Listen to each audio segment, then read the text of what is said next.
for that time. Thank you, sir. Okay, Janab. Bismillahirrahmanirrahim. We are on chapter 4, Martech, how to survive in Jurassic Park of dazzling marketing solutions.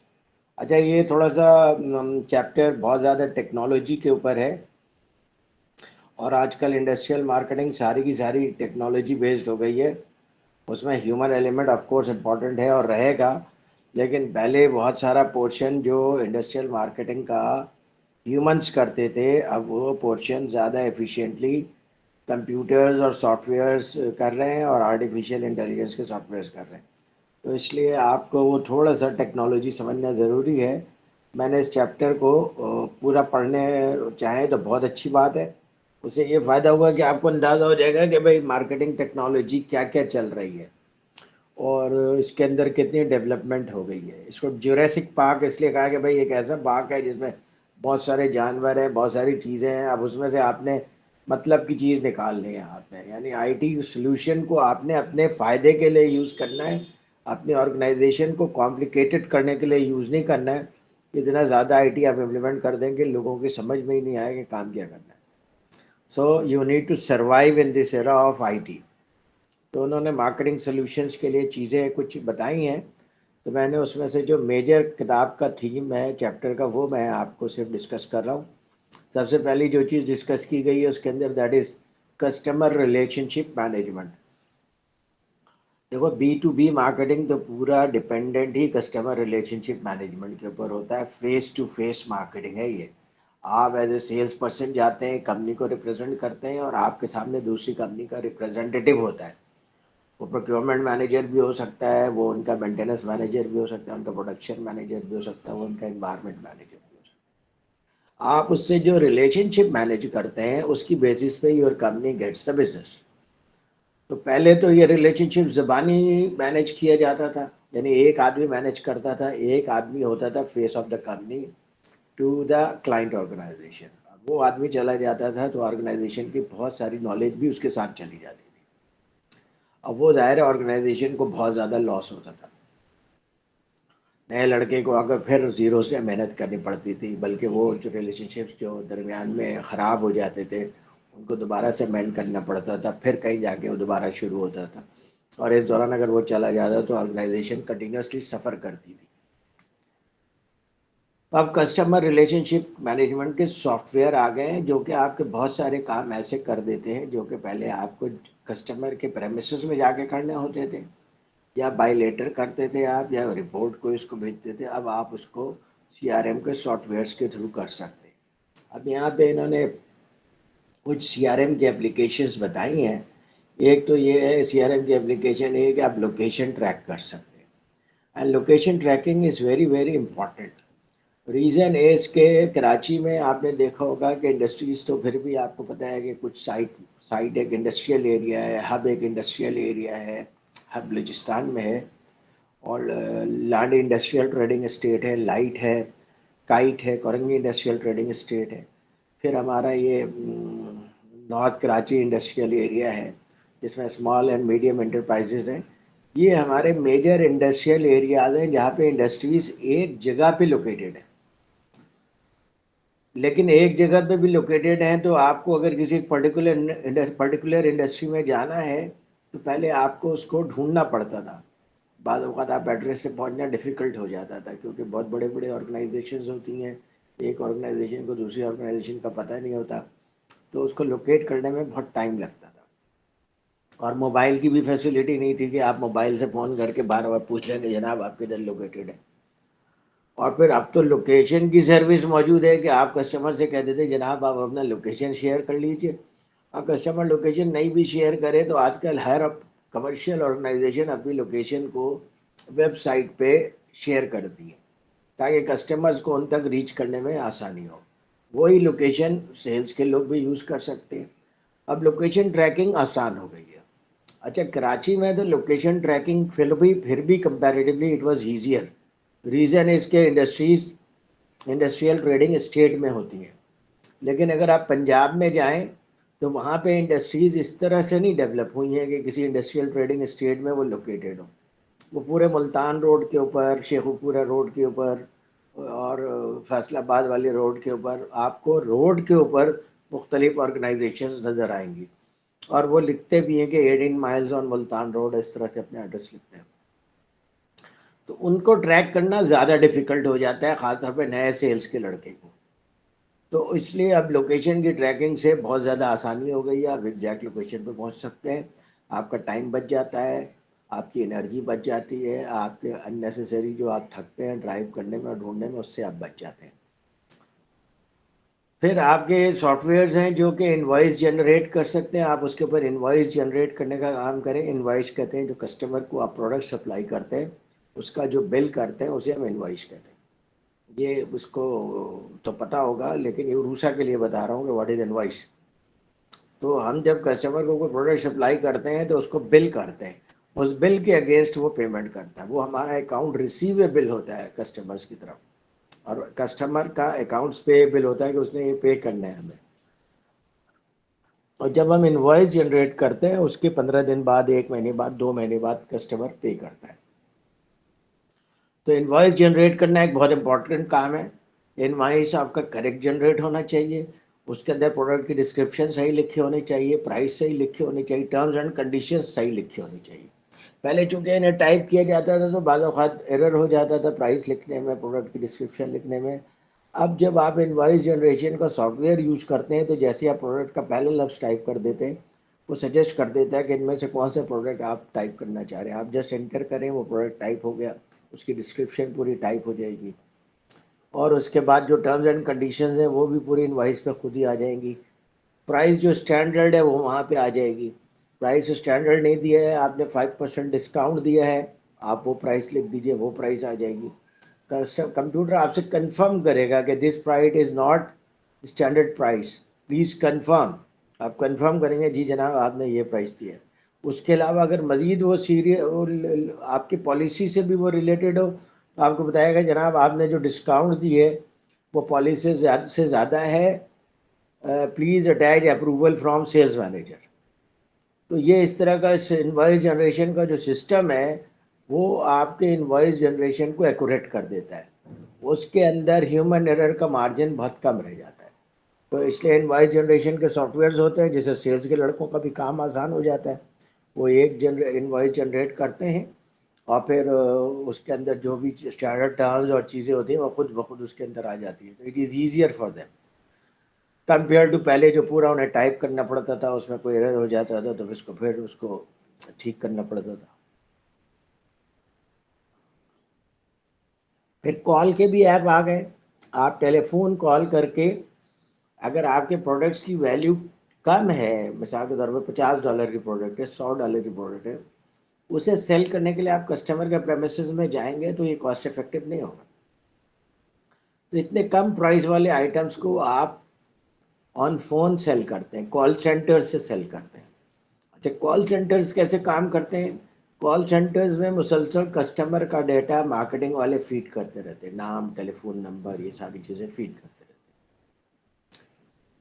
फिर उसकी analysis भी कर रहा होता है software. अब जो आर्टिफिशियल इंटेलिजेंस बेस्ड सॉफ्टवेयर है वो एनालिसिस भी कर रहा होता है और उसमें से देख रहा होता है कि कौन सा कस्टमर है जिसके प्रोपेंसिटी टू परचेज ज़्यादा है, यानी जो जिसके लिए ये चांसेस ज़्यादा हैं कि वो परचेज करेगा, उनके नंबर्स को वो ऊपर कर देता है। इसलिए जब भी ऑटोमेटिक डायलिंग होती है तो उन कस्टमर्स को पहले नंबर डायल हो जाता है जो प्रेफर्ड कस्टमर्स हैं, जिनसे बिजनेस के लेने की अपॉर्चुनिटी ज़्यादा होती है। कॉल ऐप का ये फ़ायदा है। कॉल सेंटर्स वगैरह तो आपने देखा होगा, सुना होगा, आपके दोस्त भी काम करते हैं, हो सकता है आप में से किसी ने कुछ वक्त के लिए काम भी किया हो या वाकिफ़ हो या आपके ऑर्गेनाइजेशन में कॉल सेंटर हो। कॉल सेंटर इस प्रिंसिपल पे काम करते हैं। फिर लीड मैनेजमेंट। लीड का मतलब होता है वो पोटेंशियल कस्टमर जिसकी पॉसिबिलिटी है कि वो आपसे परचेज करेगा। अच्छा, आपके कस्टमर्स हर तरह के होते हैं बी टू बी मार्केटिंग में। एक बहुत लार्ज साइज कस्टमर होता है, एक मीडियम साइज कस्टमर होता है, एक स्मॉल साइज कस्टमर होता है। अब आपके पास सेल्स फोर्स जो है वो लिमिटेड है, और लिमिटेड ही सेल्स फोर्स आप रख सकते हैं, because B to B marketing is a very expensive proposition. तो इसलिए आप नहीं चाहते हैं कि आपके सेल्स के लोग उन कस्टमर्स पर टाइम ज़ाया करें जिनकी वैल्यू कम है। तो ये मार्केटिंग का काम होता है कि वो लीड मैनेज करते हैं और लीड मैनेज करके प्रायोरिटी कस्टमर सेल्स के लोगों को देते हैं कि पहले आप इनको टारगेट कीजिए। जब वो एग्जॉस्ट हो जाते हैं तो फिर बी लिस्ट देते हैं, उसके बाद सी लिस्ट देते हैं। ये लीड मैनेजमेंट कहलाते हैं। फिर आपके सॉफ्टवेयर में टास्क मैनेजमेंट का भी सॉफ्टवेयर होता है, क्योंकि सेल्स का लड़का एट इज ओन होता है, उसको सेक्रेटरी नहीं मिलती है। और आजकल सेक्रेटरीज तो सीनियर पोजीशंस पे भी ख़त्म हो गई हैं, सबने अपना काम खुद करना होता है। तो CRM में टास्क मैनेजर होता है, वो आपको बता रहा होता है कि जनाब आपको शाम में बता देगा कि आपके कल ये अपॉइंटमेंट्स हैं, आपने इन इन अपॉइंटमेंट्स के ऊपर प्रेजेंटेशन की है, उनको प्रपोजल भेजना है, और आपने इन इन लोगों को प्रपोजल भेज दिया है।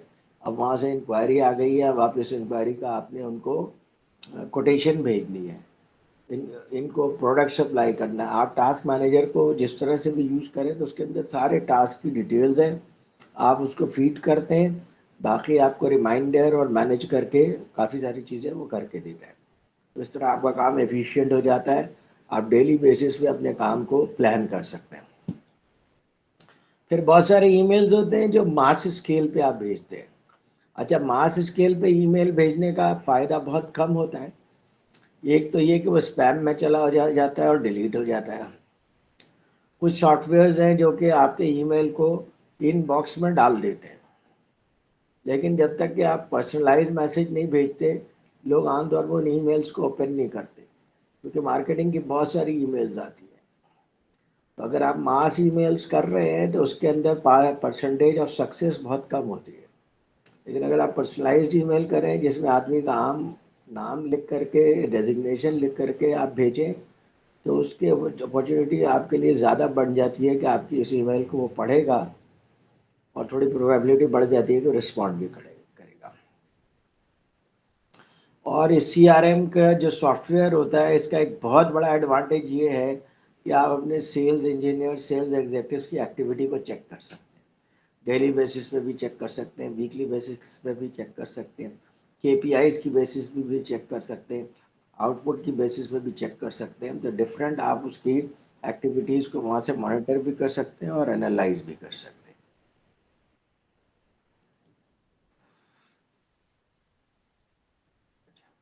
इसी में आपको एक और चीज़ बताई गई है, दैट इज़ कस्टमर जर्नी।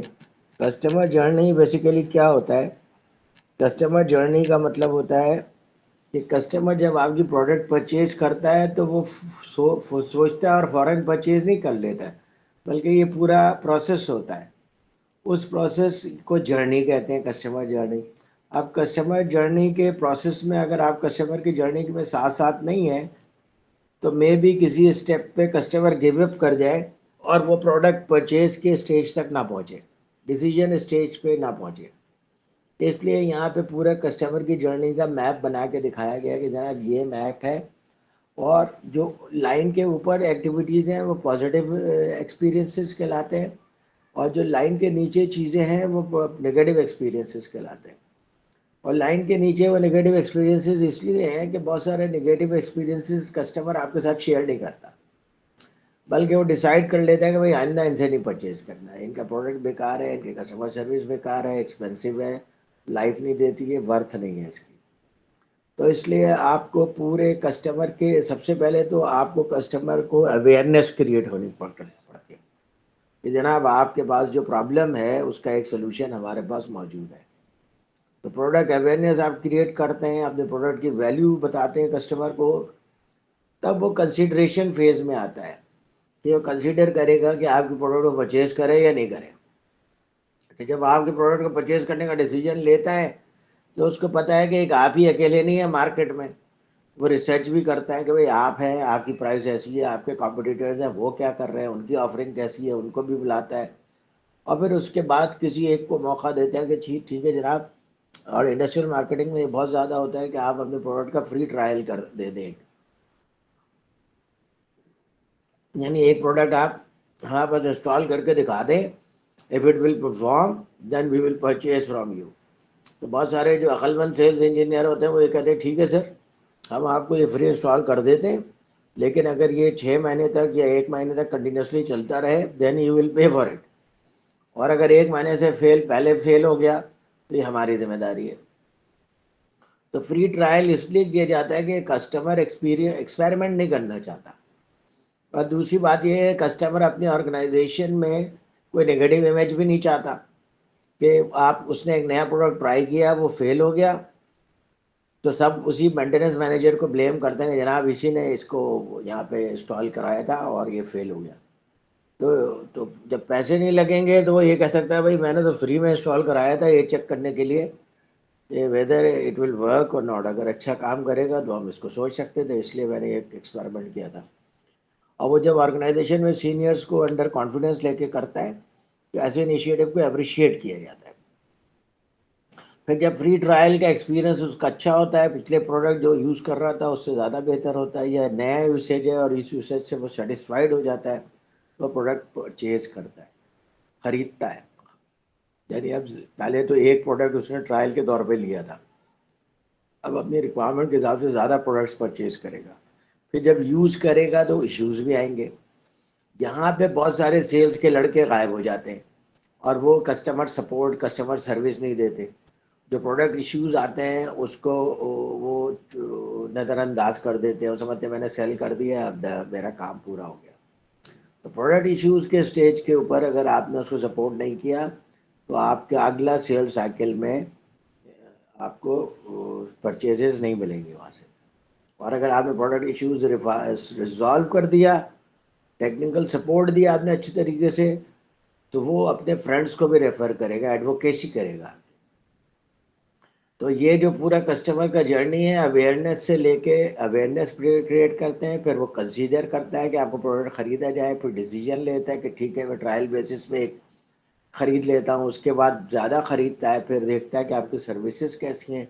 अगर सर्विसेज भी साथ में अच्छी होती है तो वो अपने दोस्तों को भी रेफ़र करता है। ये होता है B2B मार्केटिंग में कस्टमर जर्नी।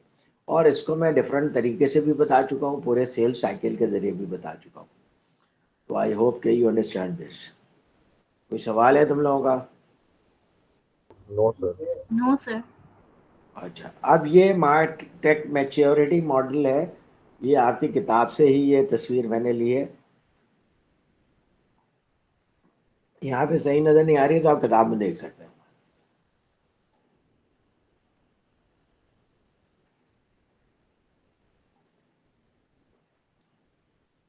क्योंकि किताब से मुझे फोटोग्राफ ले करके फिर इधर पेस्ट करता हूँ, इससे कोई बेहतर तरीका मुझे पता नहीं है, और तुम लोगों को पता है तो मुझे बताओ।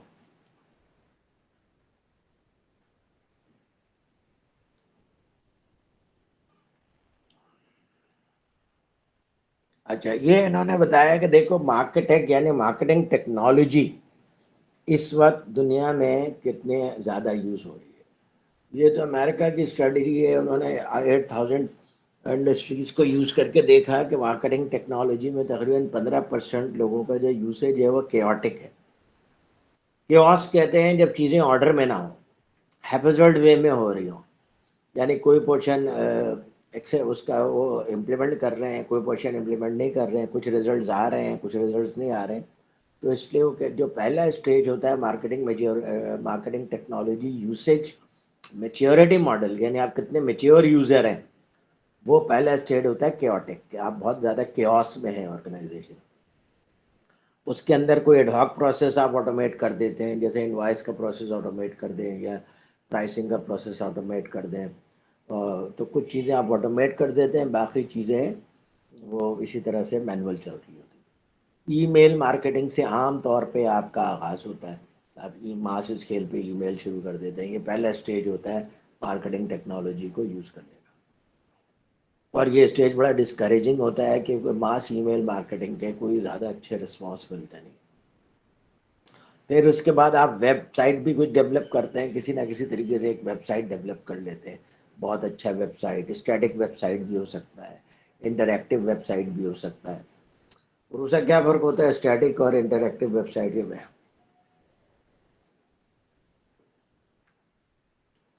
सर पता नहीं।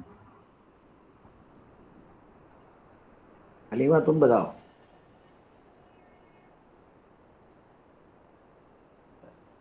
सर हलीमा तो इंटरैक्टिव जी इंटरैक्टिव तो ये होता है ना कि दोनों तरफ से कम्युनिकेशन जी हो जी रहा हो। जी कस्टमर बिल्कुल और सही। सप्लायर दोनों तरफ से इंटरेक्शन हो रहा हो।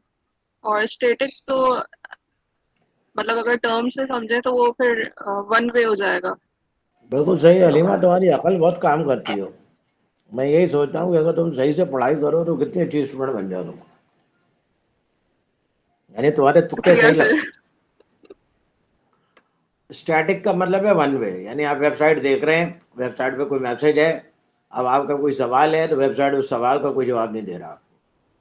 इंटरएक्टिव वेबसाइट ऐसी वेबसाइट होती है जिसमें अगर आपका कोई सवाल है तो वो आपके सवाल का जवाब भी दे रहा है, और अगर उस वक्त नहीं दे रहा है तो आप उनको ईमेल कर दें और वो ईमेल का आपको रिस्पांस देते हैं। तो ऐसे वेबसाइट को इंटरएक्टिव वेबसाइट कहते हैं, जिसके अंदर आप बहुत सारी डिटेल्स पता कर सकते हैं। वो आप उससे पूछते हैं, वेबसाइट आपको बताता है। तो ऐसी वेबसाइट को इंटरएक्टिव वेबसाइट भी कहते हैं और डायनामिक वेबसाइट भी कहते हैं। अच्छा, प्रोडक्ट इंफॉर्मेशन मैनेजमेंट भी एक बहुत बड़ा आर्ट है। आपका दिल चाहे आप अपने प्रोडक्ट की सारी इंफॉर्मेशन वेबसाइट पे रख दें। अब आपके कस्टमर डिफरेंट लेवल के होते हैं। कोई ऐसा आदमी हो सकता है जो बिल्कुल उसने इंटर किया हुआ हो, डिप्लोमा किया हुआ हो।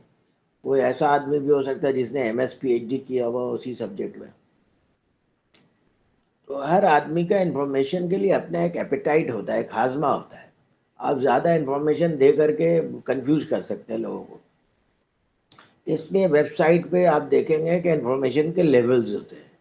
कि सबसे पहले स्टेज पे आपको प्रोडक्ट के बारे में बेसिक इंफॉर्मेशन देते हैं, और उसी इंफॉर्मेशन पे अगर आपको मज़ीद इंटरेस्ट है, आप क्लिक करें तो आप मज़ीद डिटेल्स में जा सकते हैं।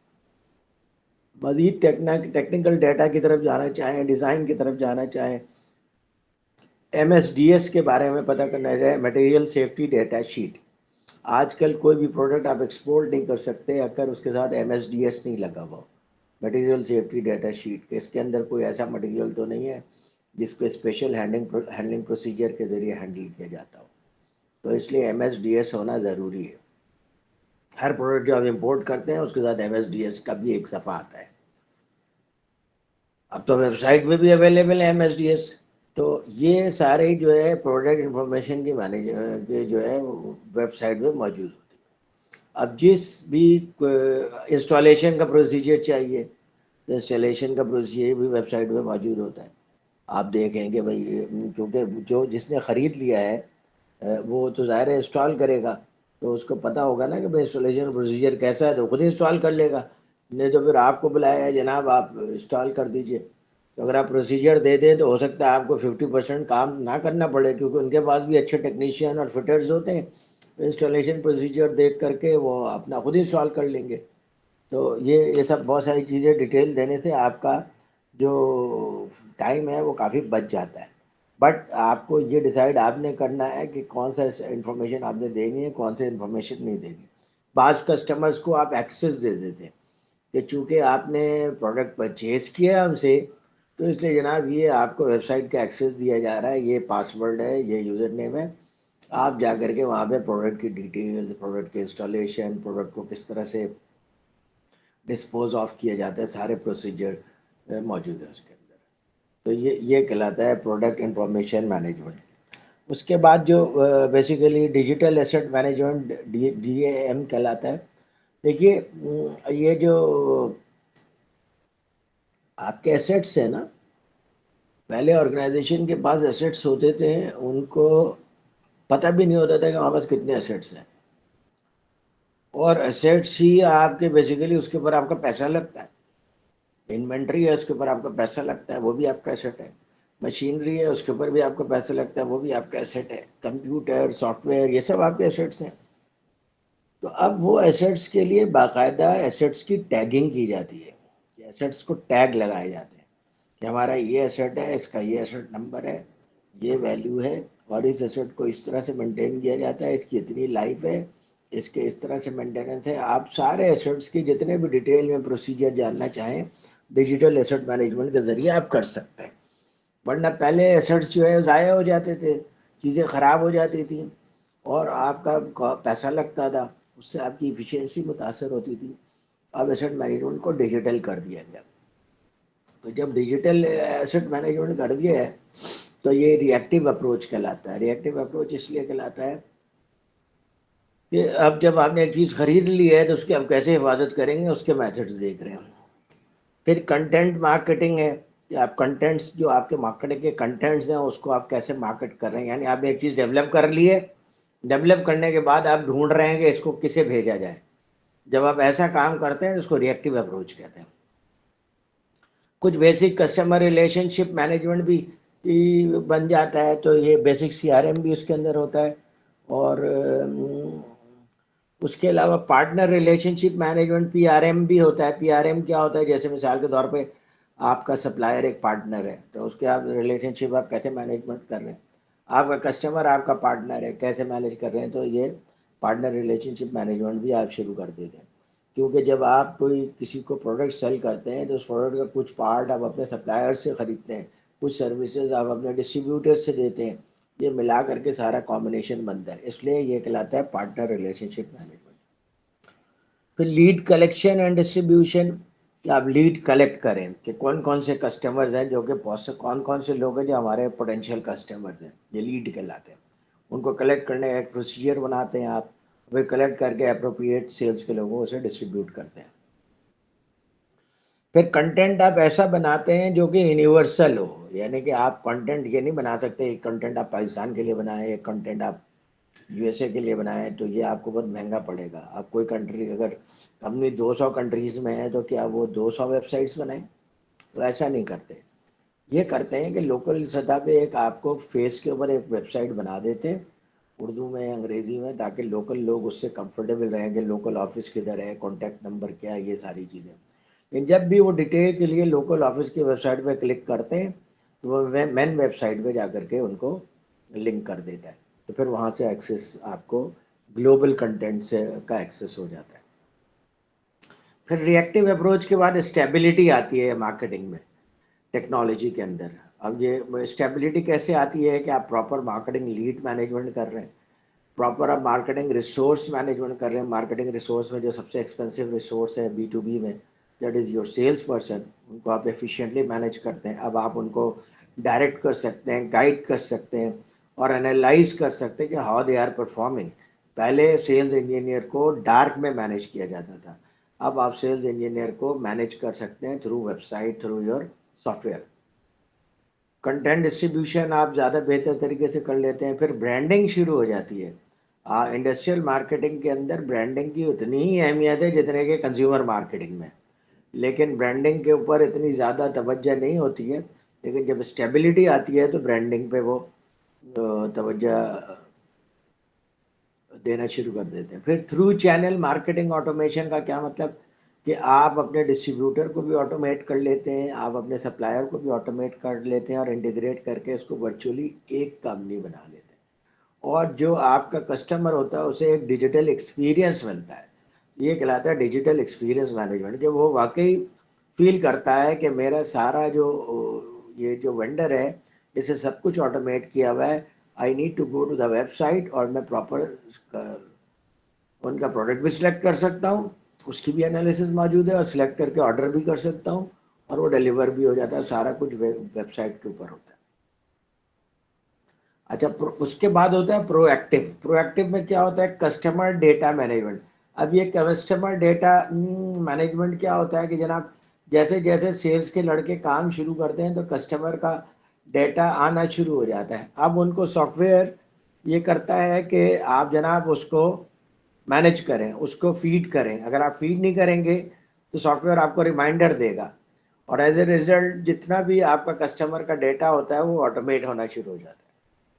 और जितनी भी मैनेजमेंट होती है वो सारी एक्टिविटी बेस्ड मैनेजमेंट होती है, यानी एक्टिविटी को मॉनिटर किया जाता है और ये देखा जाता है कि भाई ये एक्टिविटी डायरेक्टली रिलेटेड है सेल्स से या नहीं, डायरेक्टली रिलेटेड है प्रॉफिटेबिलिटी से या नहीं, और अगर नहीं है तो ऐसे वेस्ट रिसोर्स एक्टिविटी को ख़त्म किया जाता है। तो इसलिए एक्टिविटी बेस्ड मैनेजमेंट की जाती है। फिर एंगेजमेंट, बहुत customer engagement is very very important. आप कस्टमर से किस तरह एंगेज हो रहे हैं। कस्टमर का एंगेज करने का सिर्फ फेस टू फेस तरीका नहीं होता B2B में, आप फ़ोन से भी एंगेजमेंट होती है, लेटर से भी एंगेजमेंट होती है, ईमेल से भी एंगेजमेंट होती है, प्रेजेंटेशन से भी एंगेजमेंट होती है, सोशल मीडिया के ज़रिए भी एंगेजमेंट होती है। आप एक बड़ा सेमिनार करते हैं जिसमें आप बहुत सारे कस्टमर्स को बुला लेते हैं, वहाँ पे भी इंगेजमेंट होती है। किसी न्यूट्रल सतह के ऊपर आपकी प्रोडक्ट के बारे में बताया जाता है कि जनाब ये एनवायरमेंटल फ्रेंडली है, तो ये बहुत बेहतरीन मार्केटिंग होती है, क्योंकि कोई न्यूट्रल आदमी, कोई बहुत बड़ा साइंटिस्ट आपके प्रोडक्ट के यूसेज को एडवोकेट कर रहा है। ये भी तरीका यूज़ किया जाता है इंटेलिजेंटली, तो ये प्रोएक्टिव मार्केटिंग में आता है। फिर एट्रीब्यूशन रिपोर्टिंग। एट्रीब्यूशन रिपोर्टिंग का ये मतलब होता है कौन कौन से फैक्टर्स हैं जो आपके बिजनेस को प्रमोट करने में एट्रीब्यूट करते हैं, यानी उनका पार्ट होता है, हिस्सा होता है। That is attribution reporting. और फिर मार्केटिंग इंटरैक्टिव होती है, यानी कस्टमर को ऐसा नहीं लगता है कि दूसरी तरफ कोई एक कंपनी एग्जिस्ट नहीं करती है, बस मैं सिर्फ एक वेबसाइट से इंटरेक्ट कर रहा हूँ। नहीं, आप प्रॉपर इंटरेक्ट करते हैं, कस्टमर से बात भी करते हैं, कस्टमर को प्रेजेंट भी करते हैं, और कस्टमर को खुद से भी टेक्नोलॉजिकल इंटरेक्शन का मौका देते हैं अपने वेबसाइट के ऊपर। ये कहलाता है प्रोएक्टिव। ये 14% लोग कर रहे हैं, और सिर्फ 7% ऐसे लोग हैं जो कि प्रिडिक्टिव कर रहे हैं। प्रिडिक्टिव का ये मतलब है कि आप प्रिडिक्ट कर सकते हैं कि आपके कौन से कस्टमर्स आपको बिजनेस देंगे और कौन से लीड हैं जो आपको बिजनेस नहीं देंगे या कम देंगे, क्योंकि आपके पास पास्ट का पूरा डेटा बेस मौजूद है और पास्ट की पूरी प्रोफाइलिंग मौजूद है।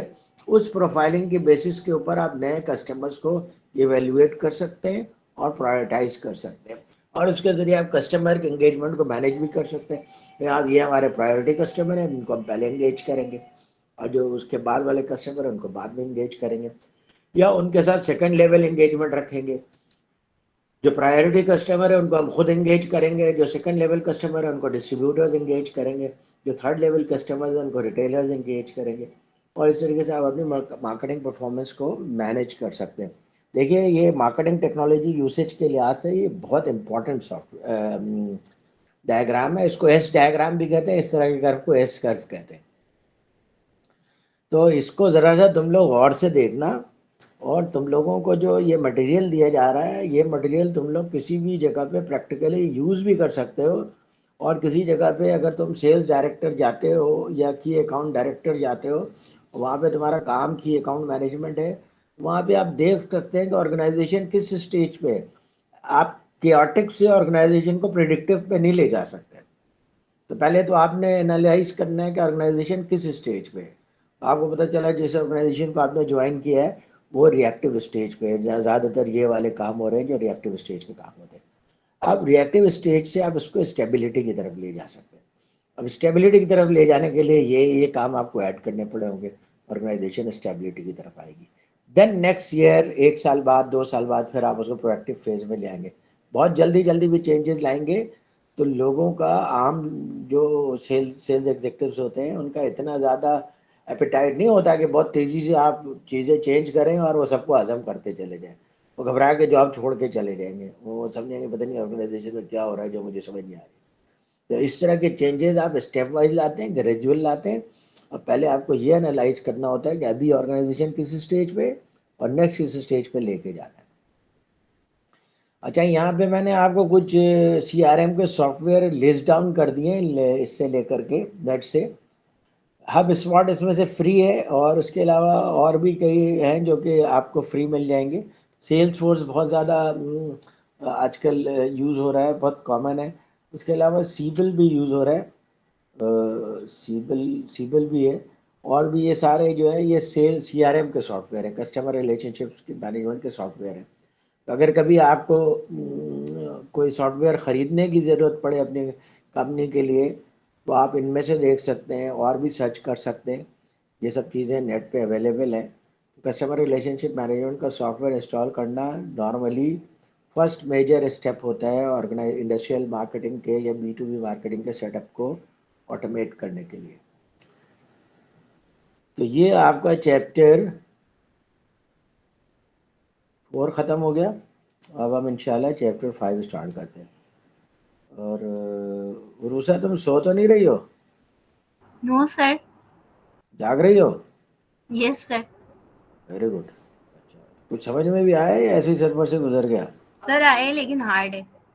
हार्ड है? ये करना है तुमने, ये बता दिया मैंने। अल्लाह सर, ये करके पेपर में नहीं दीजिएगा, बहुत हार्ड है। नहीं, पेपर में दूं या ना दूं, रियल लाइफ में ही आएगा, ये मैं आपको गारंटी दे सकता हूँ। जी। रियल लाइफ में जब आप काम करेंगे ना तो पता चला आपकी जी ऑर्गेनाइजेशन सर।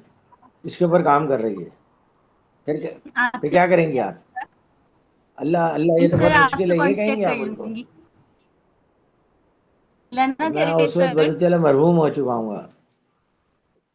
नहीं, कभी तो मरूंगा, तो इसलिए बेहतर है कि तुम सीखना शुरू कर दो। ठीक है, नहीं सर, मैं जुहैर से आपसे डायरेक्ट कांटेक्ट कर लूंगी। जुहैर से कांटेक्ट कर लेना, वो मेरा सेकंड इन कमांड है। सर देख लें जुहैर भाई को आप बोले। नहीं नहीं, जुहैर भाई बहुत कोऑपरेटिव आदमी है, नाइस जेंटलमैन आदमी है, मैं समझ सर गया जुहैर भाई को। बहुत he is a very nice gentleman. बहुत बड़ी जिम्मेदारी अगर की उसके आपने पास, बात की कि उरूसा वो काम कर रही होंगी तो वो कॉल करेंगी।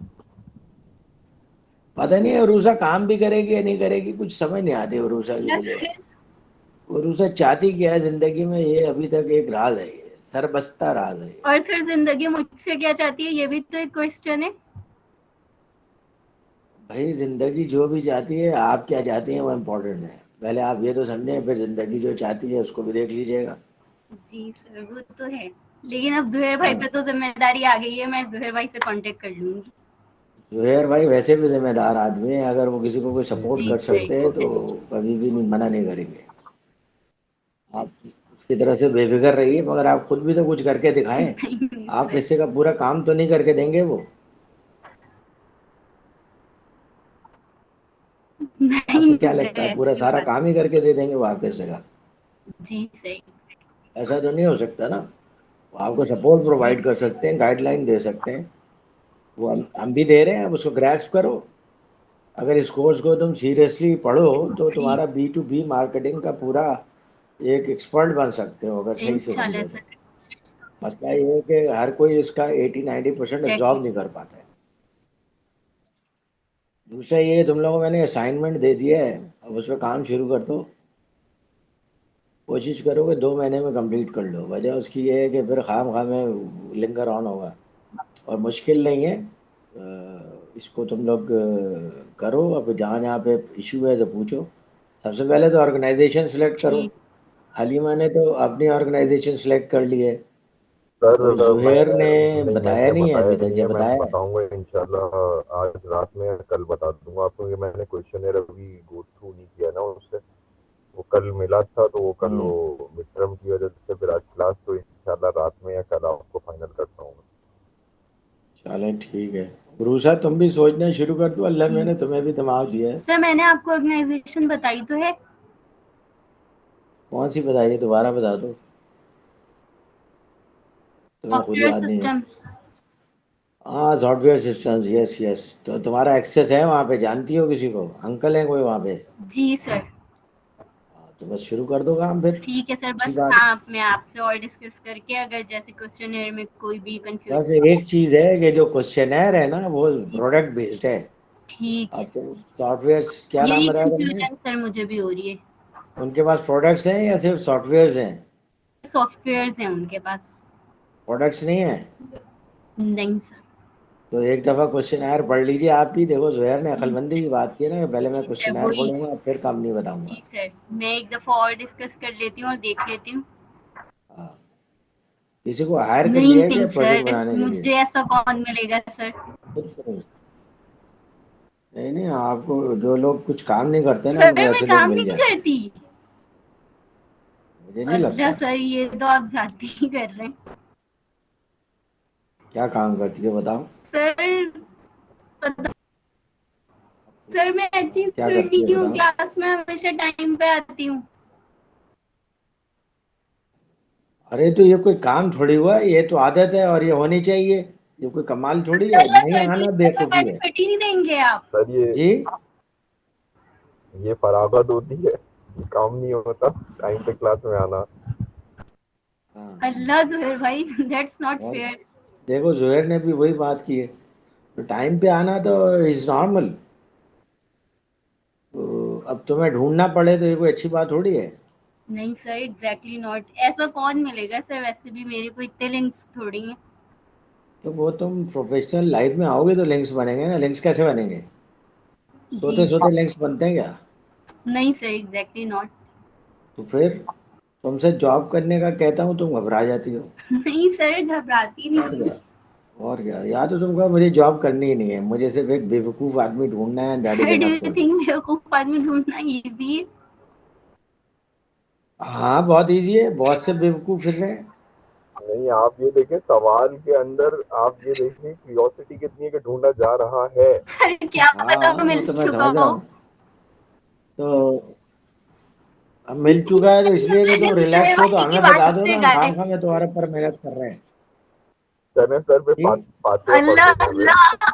और तो अगर तुमने वो जॉब क्यों बेचारा खुद करनी को है? लकी समझ रहा हो तो आप नहीं नहीं, पढ़ लकी लो। होगा, लेकिन ये जो तुमने जॉब नहीं करनी है, तुमने नहीं ढूंढ सर लिया है कोई गधा, नहीं। तो ठीक है। सर अभी कुछ कंफर्म नहीं है। सर उरूसा की अच्छा अभी पीजीडी गधा पे कन्फर्म नहीं है भाई इनका। उरूसा की पीजीडी पे फातिहा पढ़ देते हैं हम लोग। सही बात है, मैं कोई समझी फायदा तो है सर नहीं भाई फिर। उनकी जिंदगी पे पढ़ रहे हैं। नहीं, आप ये उनकी तो जिंदगी पे क्यों शायद पढ़ेंगे भाई? आप जो बात ये है कि ये भी एक आर्ट होता है, बल्कि ये बहुत बड़ा आर्ट होता है कि आदमी सिर्फ एक चीज पे मेहनत करे, खातून यानी कि कोई गधा ढूंढ ले, बाकी जिंदगी आसान है। अल्लाह सर लेकिन कभी कभार फैसले गलत भी तो हो जाते हैं ना। वो आप कोई भी फैसला गलत हो सकता है, सिर्फ शादी का ही क्यों, जी कोई भी फैसला गलत हो सकता है, जॉब का और क्या कहते हैं, तो बहुत सर सारे बस फैसले मैं गलत हो सकते हैं, अल्लाह ताला का फैसला सही करे। मतलब ये कि आप ये चाह रही हैं कि आपका गधा ढूंढने का एग्जैक्टली फैसला सर सही अभी रहे, सब कुछ गलत ना हो, ये पेंडिंग चाहते है, अभी कुछ भी कंफर्म नहीं है। सब कुछ बता दिया मैंने आपको। हैं। ओह माय गॉड, अच्छा तो तस्वीर भी शेयर कर लो। तो मैं ये कह रहा हूँ कि तुम जो है वो मतलब इस फिलॉसफी पे हो, नहीं फिर सर तुमने जॉब नहीं जॉब तो करनी है तो करनी बता दो ही भाई, है, जॉब नहीं बस करनी है। थोड़े से सर मसला सेटल हो जाए। आपको आपको पता चला उस दिन मैंने क्यों कहा था कि ये कर ही नहीं सकती, ये रीजन उसका एक ही आ गया तो सामने। आपको कौन सुन लिया रिपोर्टिंग भरोसा। कर रहा था ये भी तो बताएं। बहरहाल वो जुहैर सर अक्लमंद देखिए आदमी है, उसे मुझे अंदाजा लगा जवाब लिया कि नहीं तुम जॉब देते, कर ही नहीं इग्नोर कर सकती हो। देते वजह हैं। उसकी है कि तुम दूसरे रास्ते पे निकल गई हो। एनालिसिस होता है कि एनालिसिस। मुझे आवाज नहीं आई सर, सर भाई ने क्या बोला? पता नहीं, जुबैर भाई से पूछो यार क्या बोला उन्होंने। एनालिसिस होता है एक इंसान के जो है ना, तो उसकी कैसे ऑब्जर्वेशन ऑब्जर्व होती है, कर उसकी बेसिस के लिया? ऊपर वो। हाँ तो तुम्हारे बारे में उसने ऑब्जर्व किया और ऑब्जर्व करके ये इस बट सर नतीजे पे अभी पहुंचा कुछ है। भी कंफर्म नहीं है, मैं अभी कुछ भी नहीं कह सकती। जॉब मुझे करनी है, बस ये चीजें सेटल हो जाएं, किस तरफ जाता है फिर देन। मल्टीटास्किंग सुना है तुमने? जी सर बिल्कुल। तो मल्टीटास्किंग करो जैसे हलीमा कर रही है। तो सर वही तो मसले चल रहा है, मैं क्या बताऊं। हलीमा जो है क्लास भी ले रही होती है, चाय भी बना रही होती सर है, यू नो व्हाट, वैसे सीरियसली ये जो टाइम होता है ऑफिस ना, का ये काम टाइम भी कर रही बहुत होती है। डिफिकल्ट होता है। डिफिकल्ट होता है क्यों? ये तो सबसे मजेदार टाइम होता नहीं है आदमी के सर लिए। बहुत डिफिकल्ट होता है, जब आपको पता नहीं होता किस तरफ आपने जाना है, तो चीजें बहुत ही डिफिकल्ट हो रही होती हैं। तो हमारे जैसे जो मे भी आप बड़े हैं कंफ्यूज हो उनसे रहे मशवरा कर लिया करो, होंगे सर। हमारे तजुर्बे का फायदा उठा लिया करो, ये पूछ लिया करो कि सर ये मसला आ रहा है, आप क्या करें। जी सर जरूर। हाँ, तो अब देखो हलीमा जो है ऑन होकर के गायब हो जाती हैं, उनको जो है चाय बनाना होता है, उनको रोटियां पकानी होती हैं, उनको कंप्यूटर पे अपने ऑफिस का काम करना होता है, अम्मी के साथ शॉपिंग पे चली जाती हैं अक्सर ये ऑनलाइन होने के बाद। तो सर बेचारी सारे काम अपने साथ में मैनेज कर रही होती है ना। तो पता नहीं पढ़ाई इनकी कौन सी सर देखें प्रायोरिटी पे लेकिन आता है, मुझे नहीं माशाल्लाह ए समझता। ग्रेड लाती हैं, इससे अच्छा स्टूडेंट क्या होगा। बस ये गलती हो गई मुझसे कि उसको पहले से नहीं उन्होंने सर ए ग्रेड दिए। माशाल्लाह उनका है। अब कुछ करना। अच्छा, अब 10 मिनट का ब्रेक लेते हैं, सर तो मेरी फिर हम अगला जिंदगी चैप्टर का स्टार्ट है। करते हैं, ठीक है? मैं कह रही तुम्हारी हूँ कौन जिंदगी सा को क्या हुआ? अगला चैप्टर स्टार्ट करेंगे आप, बुक का या? अबे तुम्हारी जिंदगी का मैं क्यों स्टार्ट करूंगा, वो तो तुम ढूंढ रही हो ना किसी को। नहीं सर मैं नहीं। सर मैं कह रहा हूँ इनके पीजीडी पे फातिहा पढ़वा दें आप आज। अल्लाह नहीं वही। बस अभी ब्रेक के बाद फातिहा पढ़ लेंगे तुम्हारी पीरियड कैसे? पे। तो फायदा नहीं है, इतनी मेहनत कर रही हो, सर प्रोफेशनल एक वही तो। डिग्री ले रही हो और वो तुम उसको यूज नहीं कर रही हो। तो सर क्या करें, कुछ चीजों में हम सर हाथ में नहीं होता ना, फैमिली के आपको पता है। देखो ये सब जो लोग कहते हैं ना कि फलां की वजह से नहीं हो रहा, फलां की वजह से नहीं हो रहा, तो वो बट लाइफ में सर कुछ कर देखिए हर सकते नहीं है। फैमिली के अपने नॉर्म्स होते हैं। आपकी बात बिल्कुल सही है, बट कई जगह मैं कैसे आपको समझाऊं, बहुत फंस जाते हो आप। नहीं, कोई नहीं फंसते आप। आपके घर को अगर अम्मी मना कर रही हैं तो मुझे मेरी तो बात करा दो, मैं उनको समझा दूंगा कि भाई या तो आप पीजीडी नहीं कराते या फिर उसको काम करने दें। ठीक चलो ठीक है, ठीक 10 मिनट बाद बात करते हैं। Okay, okay 10 minutes break for tea. Okay, thank you.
Assalamualaikum and welcome in the class. वालेकुम अस्सलाम सर। ओके जनाब, ये आपका मार्केटिंग स्ट्रेटेजी है B2B। आप लोगों ने मार्केटिंग स्ट्रेटेजी B2C भी पढ़ा होगा। बहुत सारे एलिमेंट्स आपको कॉमन नज़र आएंगे, लेकिन कुछ ऐसे हैं जो कि B2B पे ज़्यादा अप्लाई होते हैं या B2B पे ही अप्लाई होते हैं। इसलिए मार्केटिंग स्ट्रेटेजी को यहाँ पे ब्रीफली डिस्कस कर लिया है। अच्छा, ये डायग्राम आपके बुक में मौजूद है, फिगर 5.1। तो अगर आपको यहाँ साफ नज़र नहीं आ रही तो आप 5.1 वहाँ से देख सकते हैं।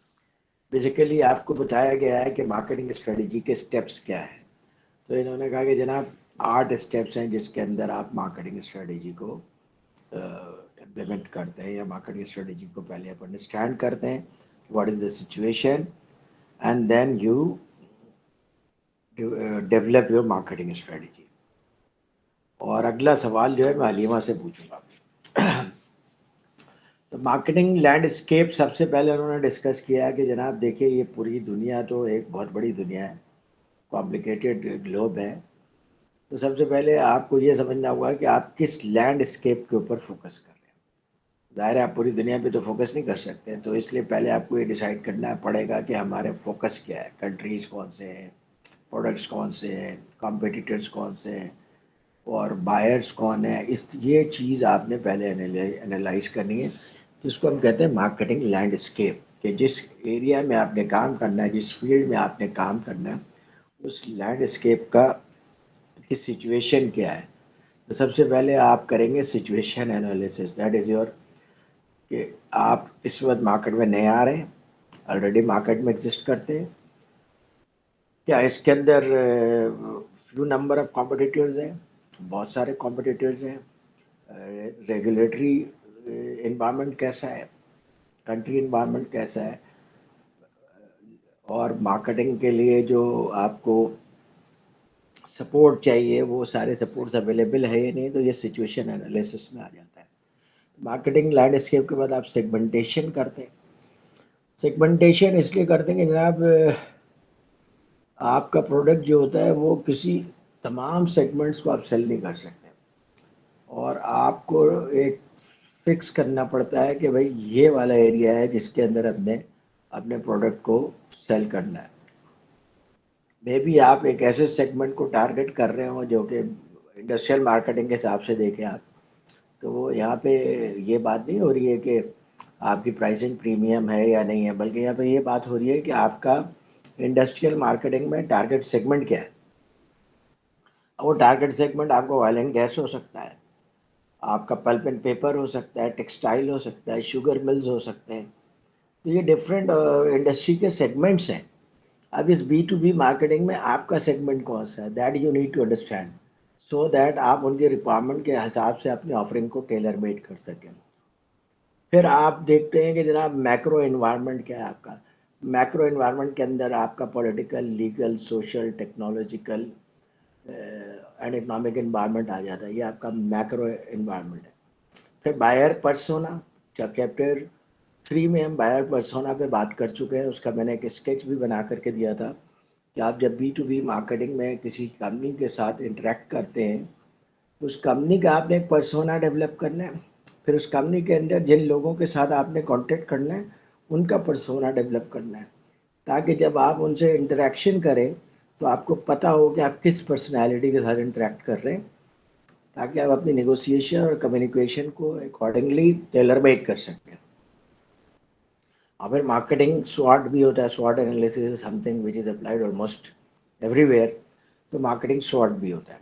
तो स्टेप 1 तो ये हो गया, जिसके अंदर आप बेसिकली आप अपना लैंडस्केप डिफाइन करते हैं कि जनाब ये है खेल का मैदान, ये इसकी बाउंड्रीज, और यहाँ पे मैंने प्ले करना है। एंड देन फिर आपकी कॉम्पिटिटर एनालिसिस। कॉम्पिटिटर एनालिसिस इसलिए ज़रूरी है कि जब तक कि आप अपने कॉम्पिटिटर को नहीं जानेंगे आप मार्केट में अपनी ऑफरिंग को सक्सेसफुली लॉन्च नहीं कर सकते और डिफेंड नहीं कर सकते। और संजू ने अपनी किताब द आर्ट ऑफ वॉर में कहा है, if you know your self and your enemy, यानी आप अपने आप को भी जानते हैं और अपने एनिमी को भी जानते हैं, you will win all wars, आप तमाम जंग जीत जाएंगे। अगर आपको अपना भी अच्छी तरह स्ट्रेंथ का पता है, वीकनेस का पता है, और अपने जो अपोनेंट है उसके भी स्ट्रेंथ वीकनेसेस का पता है, तो आप तमाम वॉर्स जीत जाएंगे। और अगर आपको अपनी स्ट्रेंथ का पता है, अपनी वीकनेस का पता है, लेकिन अपने ओपोनेंट के स्ट्रेंथ और वीकनेस का नहीं पता है, तो आप एक वॉर जीतेंगे तो एक वॉर हार जाएंगे। तो इसलिए अगर आपने सस्टेन करना है बिजनेस एनवायरनमेंट में, तो you need to understand your competitor, और you need to understand your competitor from various perspective. फिर उसके बाद जब आपने मार्केट को भी समझ लिया, कॉम्पिटिटर को भी समझ लिया, अब इन दोनों नॉलेज को मिला करके आपने अपना मैसेज बनाना है, ब्रांड पर्सोना बनाना है, और अपने आप को पोजीशन करना है। जाहिर है कि आप अपने आप को इस जगह से पोजीशन करेंगे जहाँ पे कॉम्पिटिटर्स ने गैप दिया हुआ होगा। आप ये भी कर सकते हैं, अगर आप बहुत स्ट्रांग कंपनी है, आप फेस टू फेस कॉम्पिटिशन में भी आ सकते हैं। और अगर आप फेस टू फेस कॉम्पिटिशन में नहीं आ सकते, तो फिर आप उस जगह पे आएंगे जहाँ पे आपके कॉम्पिटिटर्स ने रूम दिया हुआ है। This is called positioning. Positioning होती है सेगमेंटेशन के बेस के ऊपर, कि आपने मार्केट को जिन सेगमेंट्स में डिवाइड किया हुआ है, उन सेगमेंट्स में देखिए कि कौन सा सेगमेंट ऐसा है जहाँ पे it is relatively easier for you to penetrate, and that is lucrative as well. अच्छा, फिर चैनल सिलेक्शन करते हैं, मीडिया सिलेक्शन करते हैं। अब मीडिया और मार्केटिंग चैनल सिलेक्शन के अंदर ये आ जाता है कि जनाब आप एक तो खुद जब जाकर के प्रेजेंटेशन कर रहे हैं, फेस टू फेस मीटिंग कर रहे हैं, ये भी एक कम्युनिकेशन मीडिया है। और जब आप ईमेल कर रहे हैं, या वेबसाइट के ज़रिए इंटरेक्शन कर रहे हैं, या सोशल मीडिया के ज़रिए इंटरेक्शन कर रहे हैं, तो ये भी मार्केटिंग चैनल है। तो आपको मार्केटिंग चैनल और मीडिया सिलेक्ट करना होता है कि इन मीडियाज़ पे हम काम करेंगे, क्योंकि तमाम मीडियाज़ पे काम करने की ज़रूरत नहीं है, and it will be expensive as well as waste of time. आप वो मीडिया सिलेक्ट करें जहाँ पे आपके कस्टमर ज़्यादा इंगेज हो सकते हैं। एंड देन मार्टेक स्टैक के आपके जो मार्केटिंग टेक्नोलॉजी है, जो टेक्नोलॉजी आप यूज़ करने जा रहे हैं, उसके अंदर कौन कौन से एलिमेंट्स हैं जो आपकी ज़रूरत है। क्योंकि marketing technology is a jungle, it is a Jurassic park. उस जुरासिक पार्क के सारे जानवर आपको नहीं चाहिए, उसमें से जो आपके काम के हैं वो आप सेलेक्ट कर लीजिए, वो आपका मार्टेक स्टैक कहलाएगा। और फिर आपके ऑब्जेक्टिव्स क्लियर होने चाहिए। जब आपके ऑब्जेक्टिव्स क्लियर होंगे कि भाई हम इस पूरे मार्केटिंग कैंपेन से चाहते क्या हैं, कौन से प्रोडक्ट्स को प्रमोट करना चाहते हैं, क्या रेवेन्यू जनरेट करना चाहते हैं, with the passage of time कौन से प्रोडक्ट्स को डिलीट करना चाहते हैं, और उसकी जगह कौन से प्रोडक्ट्स लेकर के आते हैं, हमारी प्राइसिंग पॉलिसी क्या होगी, कस्टमर सर्विस पॉलिसी क्या होगी, इंटरेक्शन पॉलिसी क्या होगी, ये सब आपका मार्केटिंग ऑब्जेक्टिव्स डिफाइन करेगा। और फिर marketing action plan, budget, timeline accordingly define होंगे। टाइमलाइन डिफाइन करने का मतलब ये है कि आप ये डिफाइन करेंगे कि एक साल में हमारा ये टारगेट है कि इतना रेवेन्यू जनरेट करेंगे, इतने प्रोडक्ट्स को मार्केट में लेकर के आएंगे। दूसरे साल हम फिर इन प्रोडक्ट्स को भी पुश करेंगे मार्केट के अंदर, रेवेन्यू का अपना जो पाई का साइज है वो हम बढ़ाएंगे। तो ये पूरा एक स्ट्रेटेजी भी बनती है और उसका टाइमलाइन भी बनता है। और फिर रिपोर्टिंग लूप के कौन किसको रिपोर्ट करेगा, क्या रिपोर्ट करेगा, किस पार्टनर से क्या एक्सपेक्टेशंस है, क्योंकि उसके आपके पूरे मार्केटिंग प्लान के अंदर कुछ लोग तो हैं जो कि आपके विद इन द ऑर्गेनाइजेशन काम करते हैं, उनका तो हायरार्की डिफाइंड होता है। लेकिन बहुत से लोग ऐसे होते हैं जो आउटसाइड द ऑर्गेनाइजेशन काम कर रहे होते हैं, लेकिन आपके साथ काम कर रहे होते हैं। जैसे आपके सप्लायर हो गए, जैसे आपके डिस्ट्रीब्यूटर्स हो गए, जैसे आपके रिटेलर्स हो गए, ये भी आपके साथ काम कर रहे होते हैं। बाद आप सर्विस को भी आउटसोर्स कर देते हैं, आपके सर्विस प्रोवाइडर। ये इन सब का रिपोर्टिंग लूप क्या होगा, कैसे पता चलेगा कि जो जिनसे जो इनके हमने एक्सपेक्टेशंस रखी थी वो ये कर रहे हैं या नहीं कर रहे हैं। तो उनके KPIs वेल डिफाइंड हैं या नहीं है। वेल डिफाइंड होंगे, टारगेटेड होंगे, तो जो पैसा आप उसके ऊपर लगाएंगे you will get a better return. तो इसलिए मैनेजमेंट इज द की इन की अकाउंट मैनेजमेंट। ये बेसिकली 8 स्टेप हो गए जो कि पूरे चैप्टर का समझ लीजिए कि खुलासा है। फिर उसके ऊपर हर एक के ऊपर डिस्कशन की गई है। अब हम उस डिस्कशन में आते हैं। कोई सवाल है तो पूछो भाई। तुम लोग समझ आओ क्या? नहीं सर, समझ आ रहे। समझ आ रहा है? तुम समझ के करोगी क्या? सर पता नहीं।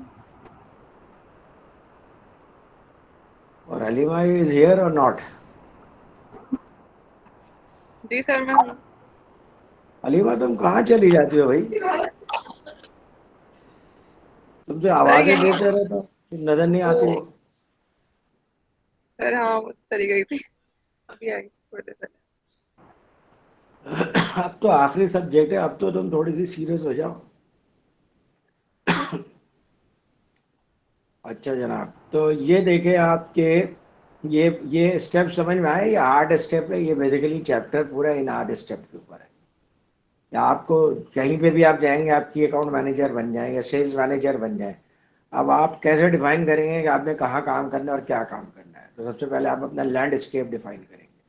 फिर आप देखेंगे कि आपके कौन कौन से डायरेक्ट कॉम्पिटिटर्स हैं, क्योंकि इन डायरेक्ट कॉम्पिटिटर्स के ऊपर आप ज़्यादा टाइम ज़ाया करेंगे तो बहुत ज़्यादा डिटेल हो जाएगी। डायरेक्ट कॉम्पिटिटर्स कौन कौन से हैं, उनकी एनालिसिस करें, कौन कहाँ पे खड़ा हुआ है, आप कहाँ पे खड़े हुए हैं।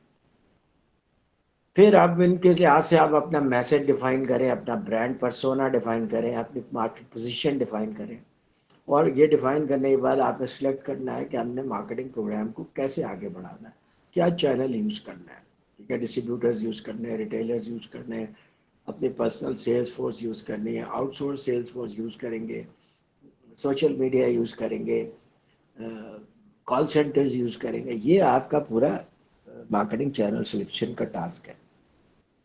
फिर मार्केटिंग टेक्नोलॉजी आप कितनी यूज़ करेंगे? मार्केटिंग टेक्नोलॉजी में स्टेट ऑफ द आर्ट बिल्कुल फजूल वर्ड है। State of the art technology नहीं चाहिए आपको, अप्रोप्रिएट टेक्नोलॉजी चाहिए जो आपके रिसोर्सेज से भी मैच कर दे। Then you define your objectives, और फिर आप उसके ऑब्जेक्टिव्स के हिसाब से अपने एक्शन प्लान बनाते हैं, बजट बनाते हैं, टाइम लाइन बनाते हैं कि इतने इतने टाइम में हम ये ऑब्जेक्टिव्स अचीव कर लेंगे। क्योंकि ऑब्जेक्टिव्स हैं आपके पास लेकिन उसका टाइम लाइन नहीं है, तो आप कहेंगे कि भाई मैं कभी भी अचीव कर लूँगा, फिर वो कभी भी अचीव नहीं होगा। जितने भी ऑब्जेक्टिव्स होते हैं उनका एक टाइम लाइन होता है।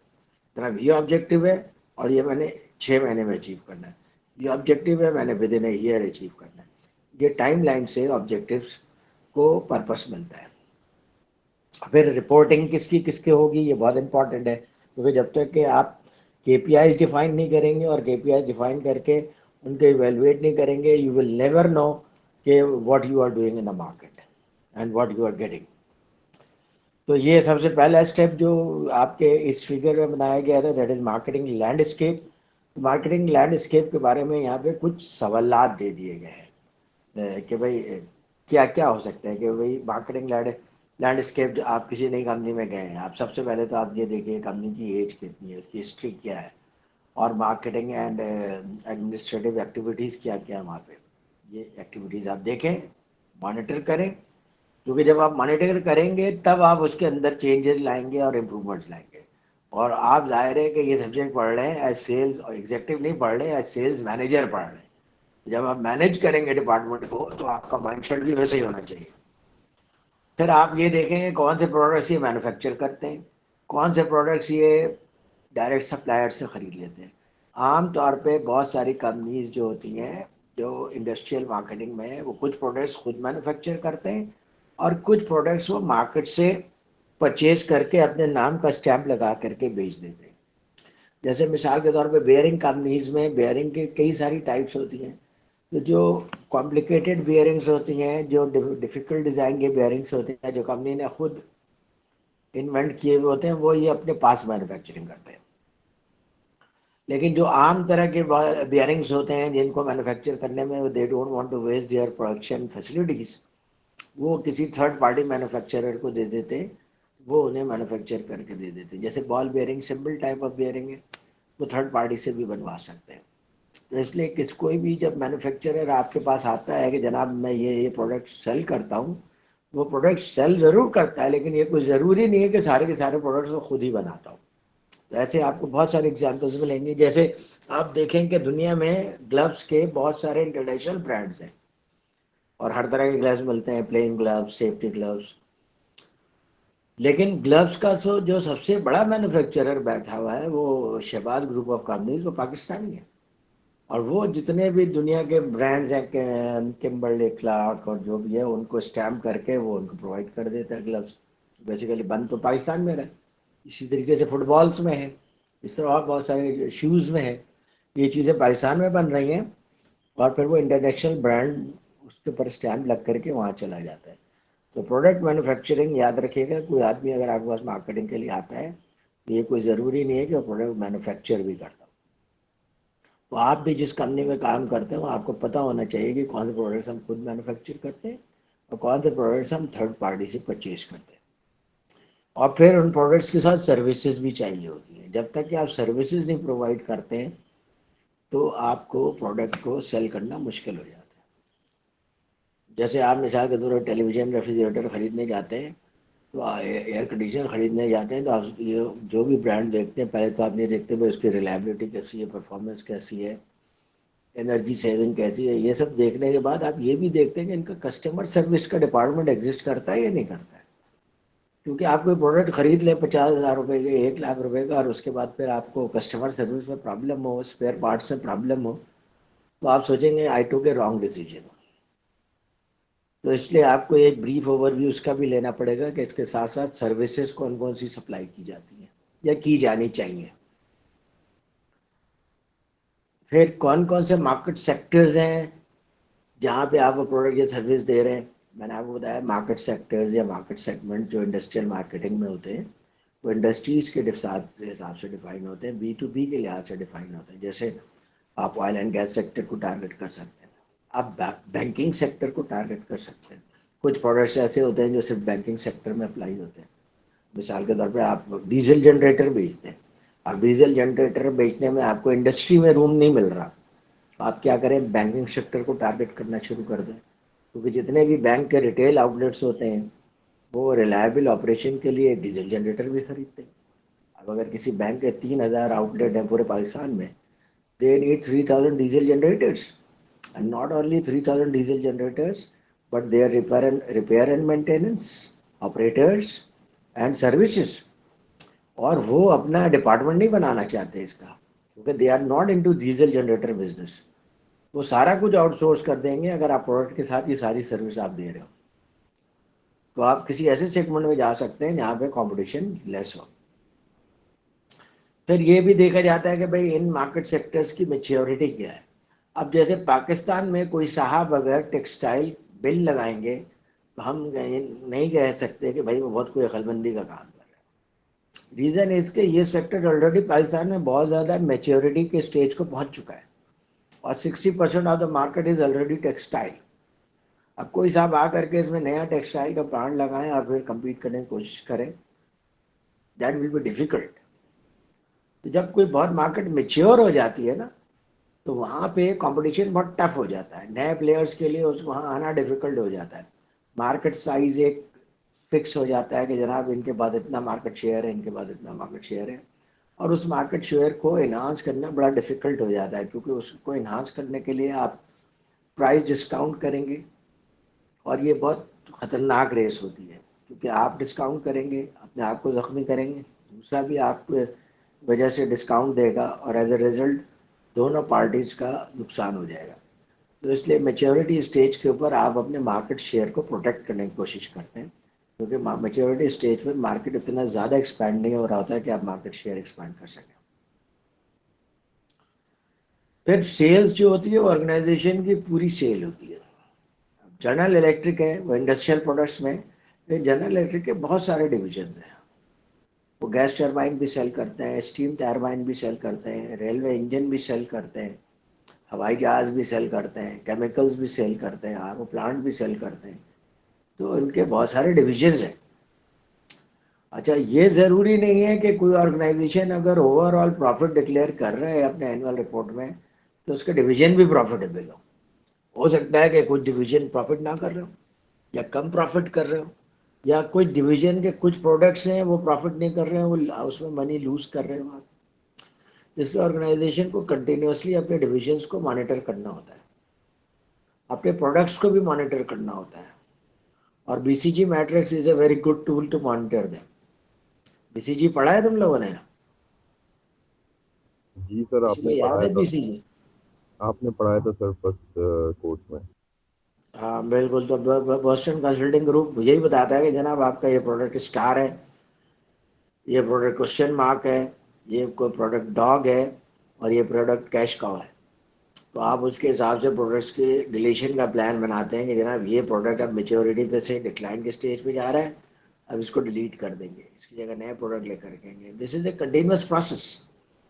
फार्मेसी वाले भी ऐसे ही करते हैं, इंडस्ट्रियल प्रोडक्ट्स वाले भी ऐसे ही करते हैं, सब ऐसे ही करते हैं, क्योंकि अगर आप किसी प्रोडक्ट को कंटिन्यूअसली चलाते रहेंगे, एक वक्त आएगा कि कोई भी नहीं उसे खरीद रहा होगा, लेकिन आप उसे प्रोड्यूस कर रहे होंगे। तो ये एक कंटिन्यूअस मॉनिटरिंग होती है जो कि आपको करनी होती है, ताकि आप अपने टर्नओवर को मैनेज कर सकें। टर्नओवर का मतलब है कि टोटल रेवेन्यू को मैनेज कर सकें और अपनी प्रॉफिटेबिलिटी को मैनेज कर सकें। इसके लिए आपको प्रोडक्ट्स के ऊपर कांस्टेंट आई रखना होता है कि कौन सा प्रोडक्ट आपको प्रॉफिट दे रहा है, कौन सा प्रोडक्ट ग्रो कर रहा है, कौन सा प्रोडक्ट ग्रो नहीं कर रहा है, कौन सा प्रोडक्ट प्रॉफिट नहीं दे रहा।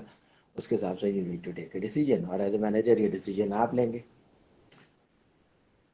अच्छा, फिर उसके बाद इंटरनल सेल्स की टीम क्या है, उसका कंपोजिशन क्या है, मेकअप क्या है, और प्रोडक्ट सपोर्ट की टीम में कितने लोग हैं। क्योंकि आपके यहाँ एक तो वो लोग होते हैं जो कि हार्डकोर सेल के अंदर होते हैं, जो डायरेक्टली जा कर के कस्टमर से इंटरेक्ट करते हैं। कुछ लोग उनके सपोर्ट के लिए होते हैं, कस्टमर सर्विस, प्रोडक्ट प्रोवाइड करते हैं, इन्वॉइसेस बनाते हैं, पेमेंट का फॉलो अप करते हैं। तो ये एक नाइस कॉम्बिनेशन होना चाहिए। पता चला आपके सेल्स में तो कम लड़के हैं, प्रोडक्ट सपोर्ट टीम में बहुत ज़्यादा है लड़के हैं, तो ये भी कोई अच्छा बैलेंस नहीं है। और ये भी कोई बहुत अच्छा बैलेंस नहीं है कि आप बहुत सारे सेल्स के लड़के तो हायर कर रहे हैं, लेकिन प्रोडक्ट सपोर्ट टीम एडिक्वेट नहीं है, उनके ऊपर लोड आता है, उसकी वजह से कस्टमर सर्विस सफ़र करती है। ये कॉम्बिनेशन आपने डेवलप करना होता है एज ए मैनेजर, कि कितने सेल्स में लोग होंगे ताकि एडिक्वेटली हम पूरा एरिया कवर कर सकें, तमाम टारगेट सेगमेंट्स को कवर कर सकें, और उनके सपोर्ट के लिए कितने लोग होने चाहिए और उनके क्या जॉब डिस्क्रिप्शन होंगे। एंड देन रीसेलर उसको कहते हैं जो कि आपसे प्रोडक्ट खरीद करके फिर बेचते हैं, जो डिस्ट्रीब्यूटर होते हैं बेसिकली आपके।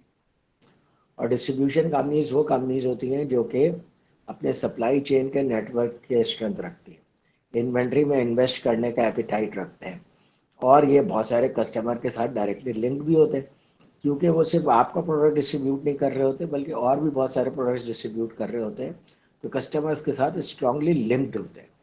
तो जब आप किसी डिस्ट्रीब्यूशन चैनल में स्ट्रॉन्ग डिस्ट्रीब्यूशन पार्टनर को लेते हैं, तो आपका प्रोडक्ट उस चैनल की वजह से भी मार्केट में जाता है। अच्छा, जब आप स्ट्रॉन्ग डिस्ट्रीब्यूटर को लेते हैं तो उसके अंदर सिर्फ ये होता है कि for that distributor you are just another customer.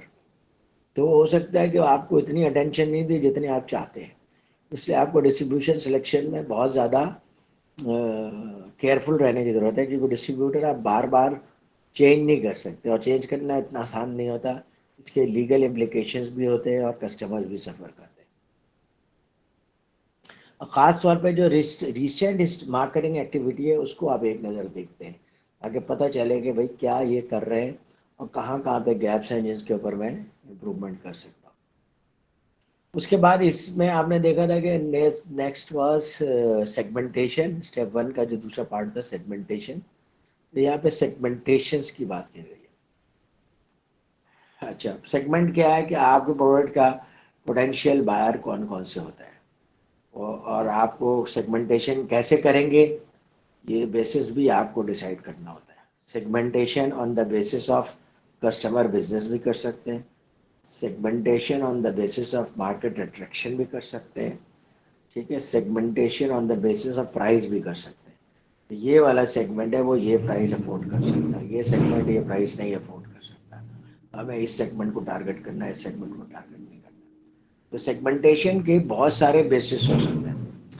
Segmentation का सिर्फ एक पर्पस होता है कि जो आपके पोटेंशियल कस्टमर्स हैं उनको आप डिफरेंट यूनिफॉर्म कैरेक्टरिस्टिक्स में डिफाइन कर दें, और जो डिफरेंट कैरेक्टरिस्टिक्स बनते हैं उसके हिसाब से आप उनको टारगेट करें।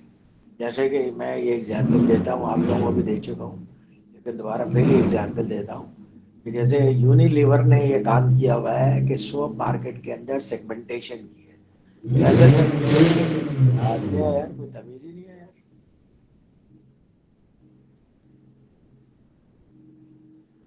जो सेगमेंटेशन की हुई है वो ये की हुई है कि जो लो प्राइस वाले कस्टमर हैं, जो सोप की ज़्यादा प्राइस अफोर्ड नहीं कर सकते, उनको वो लाइफ बॉय ऑफर करता है।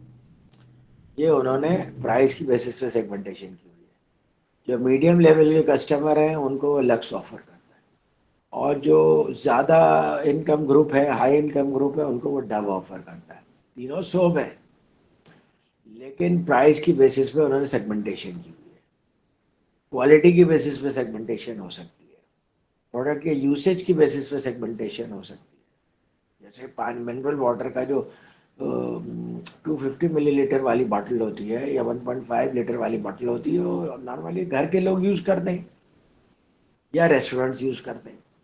लेकिन जो 20 मिलीलीटर की बॉटल है वो ऑफिस के लोग यूज़ करते हैं आमतौर पर, या घर में ख़रीदा जाता है कि वो पूरे हफ्ते का पानी ख़रीदना चाहते हैं पीने का बाहर से।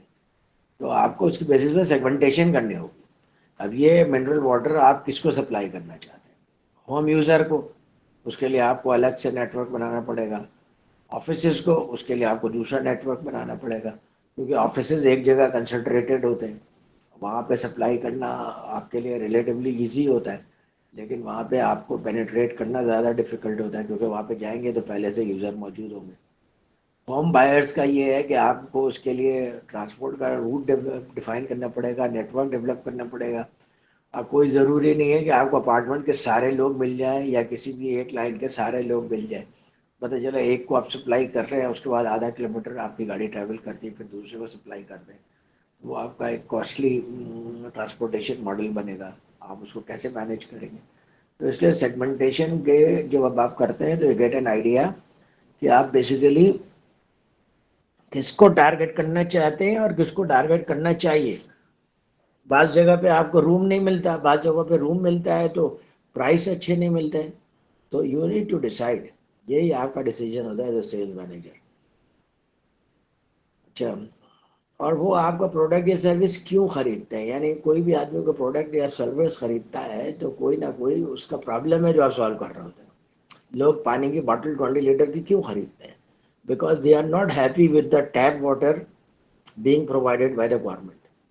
दे think this is not safe, this is not clean, तो वो अपने पीने का पानी परचेज करते हैं। ये प्रॉब्लम है जिसका आप सोल्यूशन दे रहे हैं। आमतौर पे इंडस्ट्रियल मार्केटिंग के अंदर जब आप कोई प्रोडक्ट सप्लाई कर रहे होते हैं या सर्विस सप्लाई कर रहे होते हैं या कॉम्बिनेशन सप्लाई कर रहे होते हैं, तो बेसिकली आप किसी प्रॉब्लम का सोल्यूशन प्रोवाइड कर रहे होते हैं। फिर कंपटीशन का लेवल क्या है?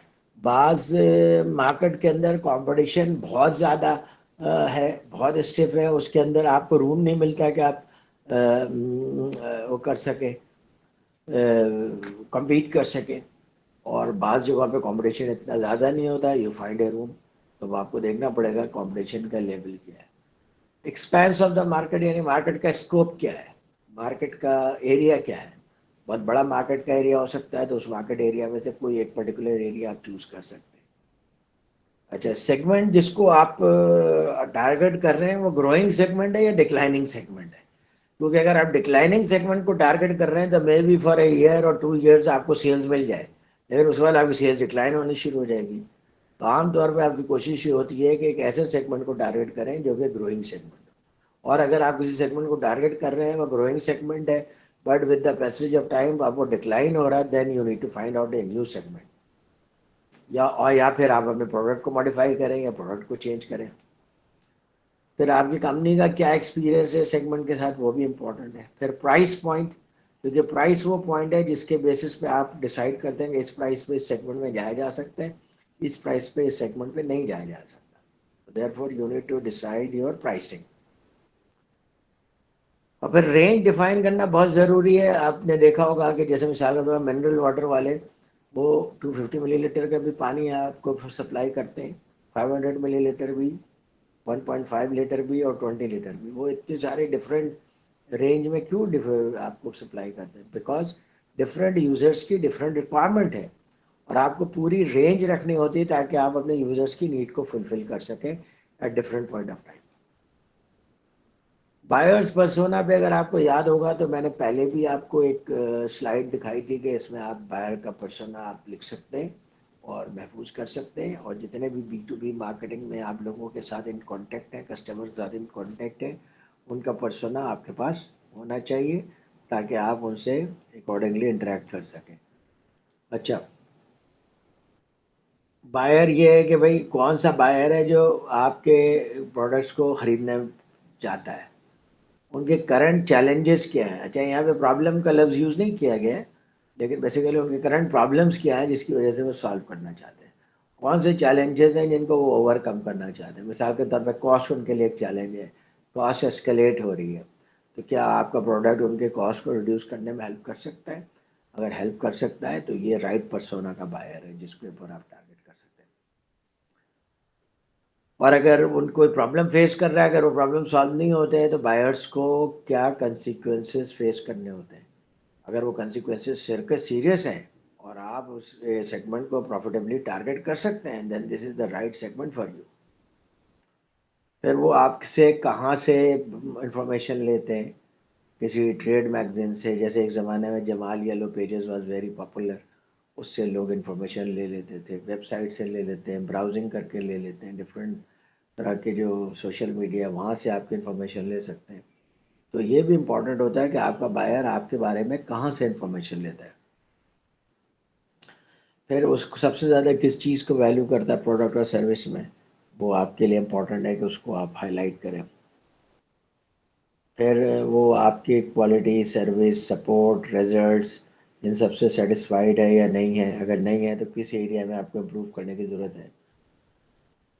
फिर फीचर्स में से आप देखें कि बायर के लिए कौन से फीचर्स ज़्यादा इम्पोर्टेंट है, तो उनको आप ज़्यादा अपने प्रोडक्ट में रखें।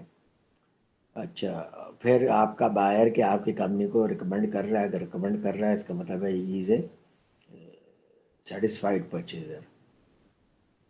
फिर कौन से वो ब्लॉग्स या वेबसाइट्स यूज़ करते हैं।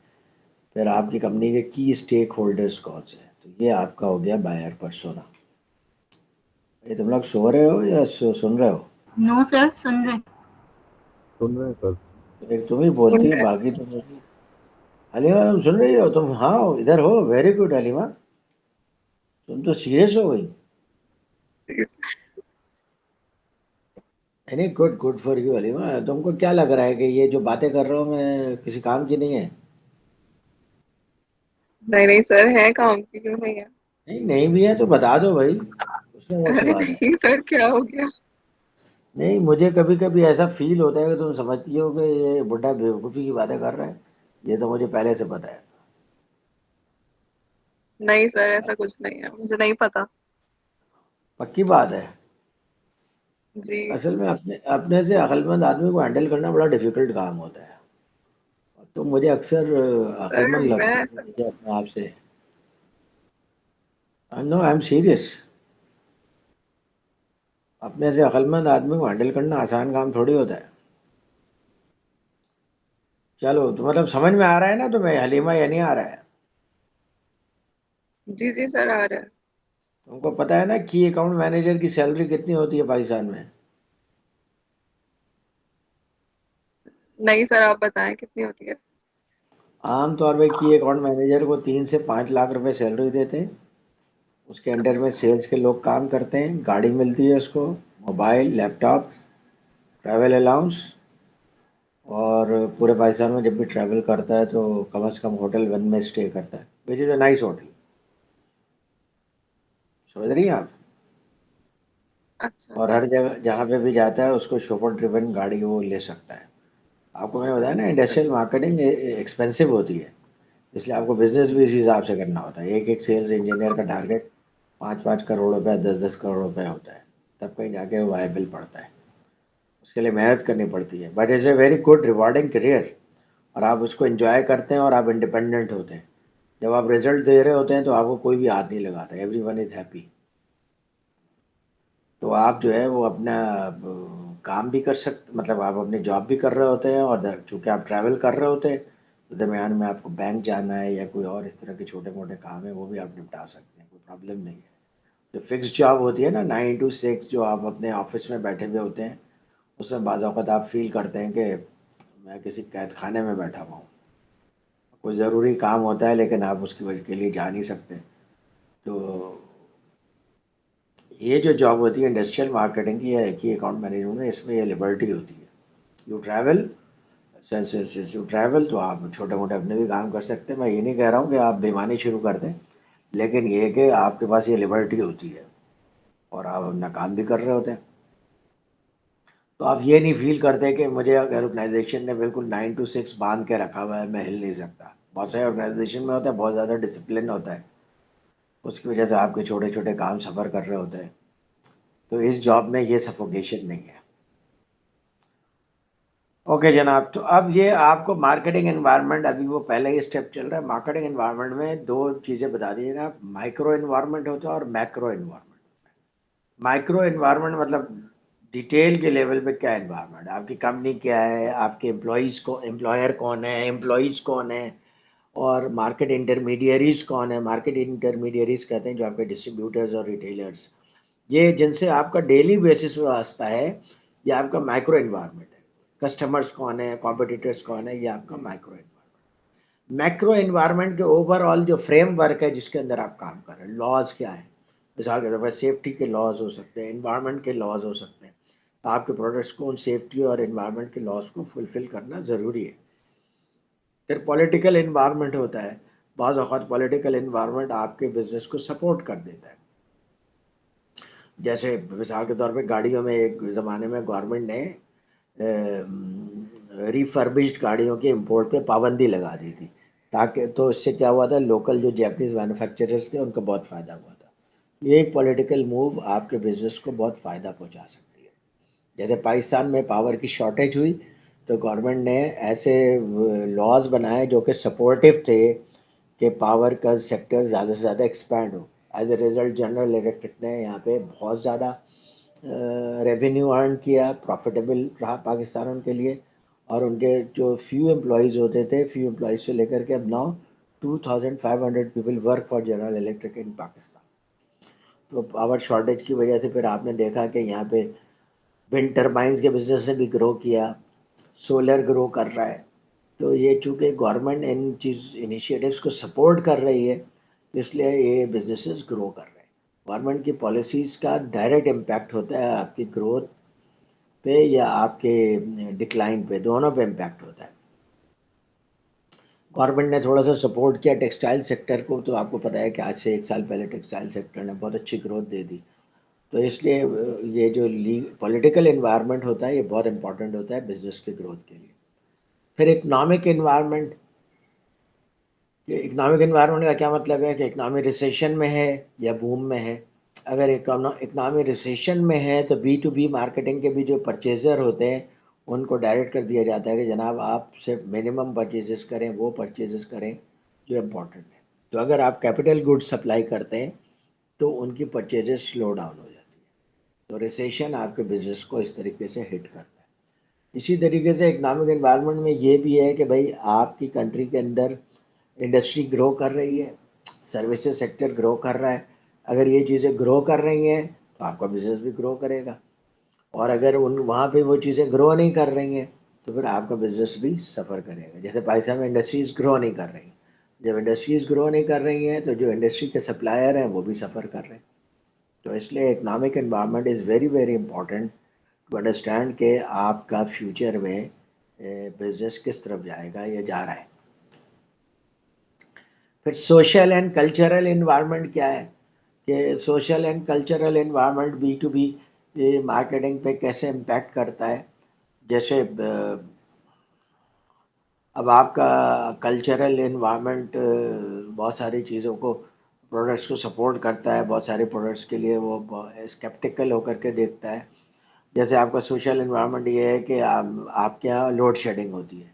जब लोड शेडिंग होती है तो अब लोगों ने क्या क्या ऑल्टरनेटिव्स लिए हुए हैं, कि जैसे किसी ने UPS लगा लिया है, किसी ने डीजल जनरेटर छोटा सा ख़रीद लिया है।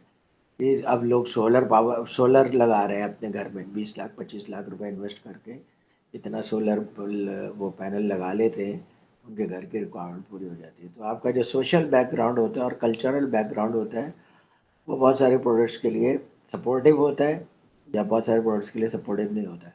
आप नहीं सुनेंगे कि अमेरिका में लोगों ने, किसी ने UPS अपने घर पे लगाया हुआ है। रीज़न है इसके उनका पावर फेलियर होता ही नहीं है। हमारे यहाँ पावर फेलियर कॉमन है, सोशली एक्सेप्टेबल है। अब उसका हल क्या है, उसका डिफरेंट हल लोगों ने निकाले हुए हैं, उसकी वजह से बहुत सारे बिजनेसेस ग्रो कर रहे हैं। इसी तरीके से हमारे कल्चर में जो है वो शादियाँ बड़े लेविश तरीके से होती हैं। और वलीमे पे 500-600 मेहमानों को बुलाया जाता है, और शादी में भी 500-600 मेहमानों को बुलाया जाता है। तो अब क्या हो गया कि हमारे इस कल्चर की वजह से इवेंट मैनेजमेंट कंपनीज जा रही हैं जो पूरा आपके इवेंट को मैनेज करते हैं। बहुत बड़े बड़े हॉल्स बन रहे हैं जो कि इन इवेंट्स को के लिए सूटेबल होते हैं। ये हमारा कल्चरल एनवायरनमेंट है जो कि इस बिज़नेस को ग्रो कर रहा है।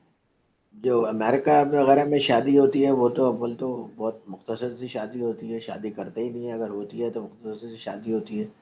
उसे बिल्कुल क्लोज सर्कल के फैमिली के लोग आते हैं, और या फिर कुछ दोस्त आते हैं, 40-50-100 लोग, और आमतौर पे वो किसी रेस्टोरेंट में जमा होते हैं। और ये भी है कि बहुत सारे केसेस में वो लोग सब अपने बिल खुद पे करते हैं ताकि न्यूली वेड कपल के ऊपर लोड नहीं आए। ये इनका कल्चर है। तो इसलिए कल्चर की वजह से भी बहुत सारे बिजनेसेस की ओरिएंटेशन डिफरेंट होती है। अमेरिका में कोई आदमी मर जाए तो उसको कम से कम नहीं तो दफनाने के लिए 8-10 हज़ार डॉलर का खर्चा आता है। अभी उनका कल्चरल एनवायरनमेंट है। ओके। और टेक्नोलॉजिकल एनवायरनमेंट के आपके वो जिस इकनॉमी में आप ऑपरेट कर रहे हैं वहाँ पे टेक्नोलॉजी किस लेवल पे, क्योंकि जिस लेवल पे टेक्नोलॉजी होगी उसी लेवल पे आपको सपोर्ट मिलेगा और उसी लेवल के प्रोडक्ट्स आप सेल कर सकेंगे। अब पाकिस्तान में अगर आप ला करके आईटी के बहुत high level sophisticated solutions sale करने की कोशिश करें या रोबोटिक्स सेल करने की कोशिश करें तो you will hardly find any customer.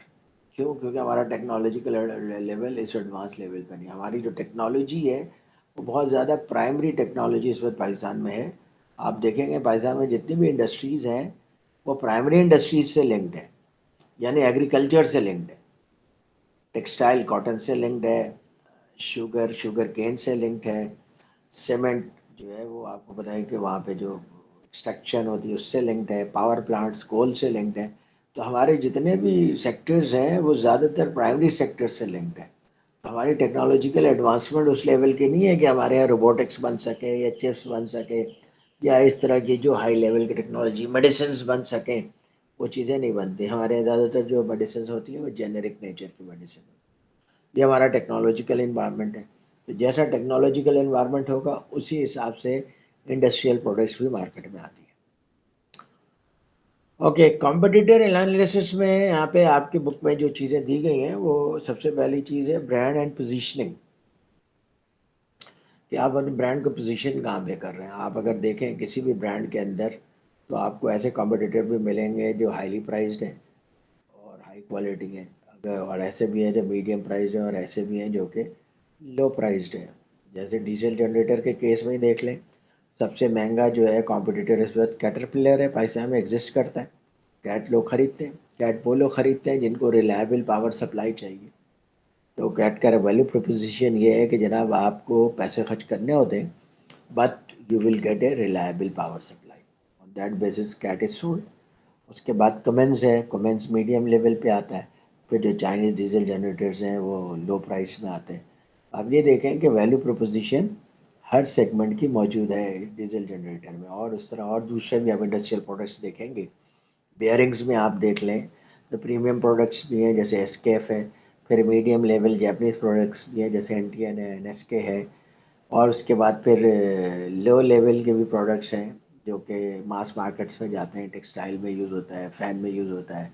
वो छोटे छोटे ब्रांड्स हैं दुनिया के जो कि बॉल बेयरिंग्स और ये सब में ज़्यादा काम कर रहे हैं। तो ये आप देखेंगे कि किसी भी ब्रांड की पोजीशन में एक ही सेगमेंट के एक ही टारगेट एरिया में कई सेगमेंट्स होते हैं, और अब आपका डिसीजन होता है कि आप अपने प्रोडक्ट को कहाँ पे पोजीशन करना चाहते हैं और आपका प्रोडक्ट वहाँ पे मैच भी कर रहा है पोजीशनिंग के लिहाज से या नहीं। तो ये कॉम्पिटिटर के एनालिसिस कर रहे हैं। तो आप कॉम्पिटिटर को देखें, आप किसी भी सेगमेंट में एंटर हो रहे हैं तो आप देखें कॉम्पिटिटर कहाँ कहाँ पे किस किस वैल्यू प्रोपोजिशन को टारगेट कर रहे हैं, क्योंकि वो आप जब एनालाइज करेंगे तो यू विल गेट के यहाँ पे गैप है, मैं इसको टारगेट कर सकता हूँ। उसके लिए आप उनका लिटरेचर देख सकते हैं, आप उनके वेबसाइट देख सकते हैं, ट्रेड शोज़ में जा सकते हैं। ये जो हमारे यहाँ हसन स्क्वायर के ऊपर जो लगता है trade shows, different oil and gas का लगता है, टेक्सटाइल का लगता है, वहाँ पे सारे कॉम्पिटिटर्स बैठे हुए होते हैं। एक पर्टिकुलर जो सेगमेंट का जो शो लग रहा था वहाँ जाएँ तो आपको you will get a very good idea. तो फिर उसके बाद आप ये देखें कि वो किस तरह चाहते हैं कि उनको कैसा परसीव किया जाए, मार्केट उन्हें कैसा परसीव कर रही है। तो ये ब्रांड एंड पोजीशनिंग की एनालिसिस है कॉम्पिटिटर की। फिर साइज़ एंड सेगमेंटेशन, कोई सेगमेंट छोटा हो सकता है, कोई सेगमेंट बहुत बड़ा हो सकता है। और आप कोई कंपनी जो है वो कुछ प्रोडक्ट के साथ मार्केट में होती है, कोई कंपनी बहुत सारे प्रोडक्ट लाइंस के साथ मार्केट होती है। तो आपके कॉम्पिटिटर किधर लाई करते हैं, आप किधर लाई करते हैं, और वो मार्केट को कैसे सेगमेंट कर रहे हैं, और सेगमेंट करके किन सेगमेंट्स को एड्रेस कर रहे हैं, किन को वो एड्रेस नहीं करना चाहते हैं। तो आप देखें कि उनमें से कहाँ पे आप अपने लिए एरिया निकाल सकते हैं। फिर उनका कहा मार्केट शेयर कितना है, 30% है, 35% है, 60% है। क्योंकि मार्केट शेयर आपके कॉम्पिटिटर के पास जितना ज़्यादा होगा, तो अब आपके पास उतना ही कम रूम बचेगा मार्केट के अंदर पेनिट्रेट करने के लिए। फिर स्वॉट करें उनका कि उनकी स्ट्रेंथ क्या है, वीकनेसेस क्या है। फिर कंपनी के डिजिटल बेसिस के ऊपर आप कहाँ पे हैं, इलेक्ट्रॉनिकली कंप्यूटर के लिहाज से, सॉफ्टवेयर के लिहाज से आप कहाँ पे हैं, आपके कॉम्पिटिटर कहाँ पे हैं, उनके डोमेन की अथॉरिटी कैसी है, उनके वेबसाइट की अथॉरिटी कैसी है, वेबसाइट को कितना कस्टमर्स एड्रेस जाते हैं, और कितना उसके ज़रिए उनको बिजनेस एस्टिमेटेड मिलता है, उनके वेबसाइट के बैक लिंक्स कितने हैं। बाज़ औक़ात ऐसा होता है कि कस्टमर एक वेबसाइट बनाता है और वेबसाइट के बहुत सारे बैक लिंक्स होते हैं।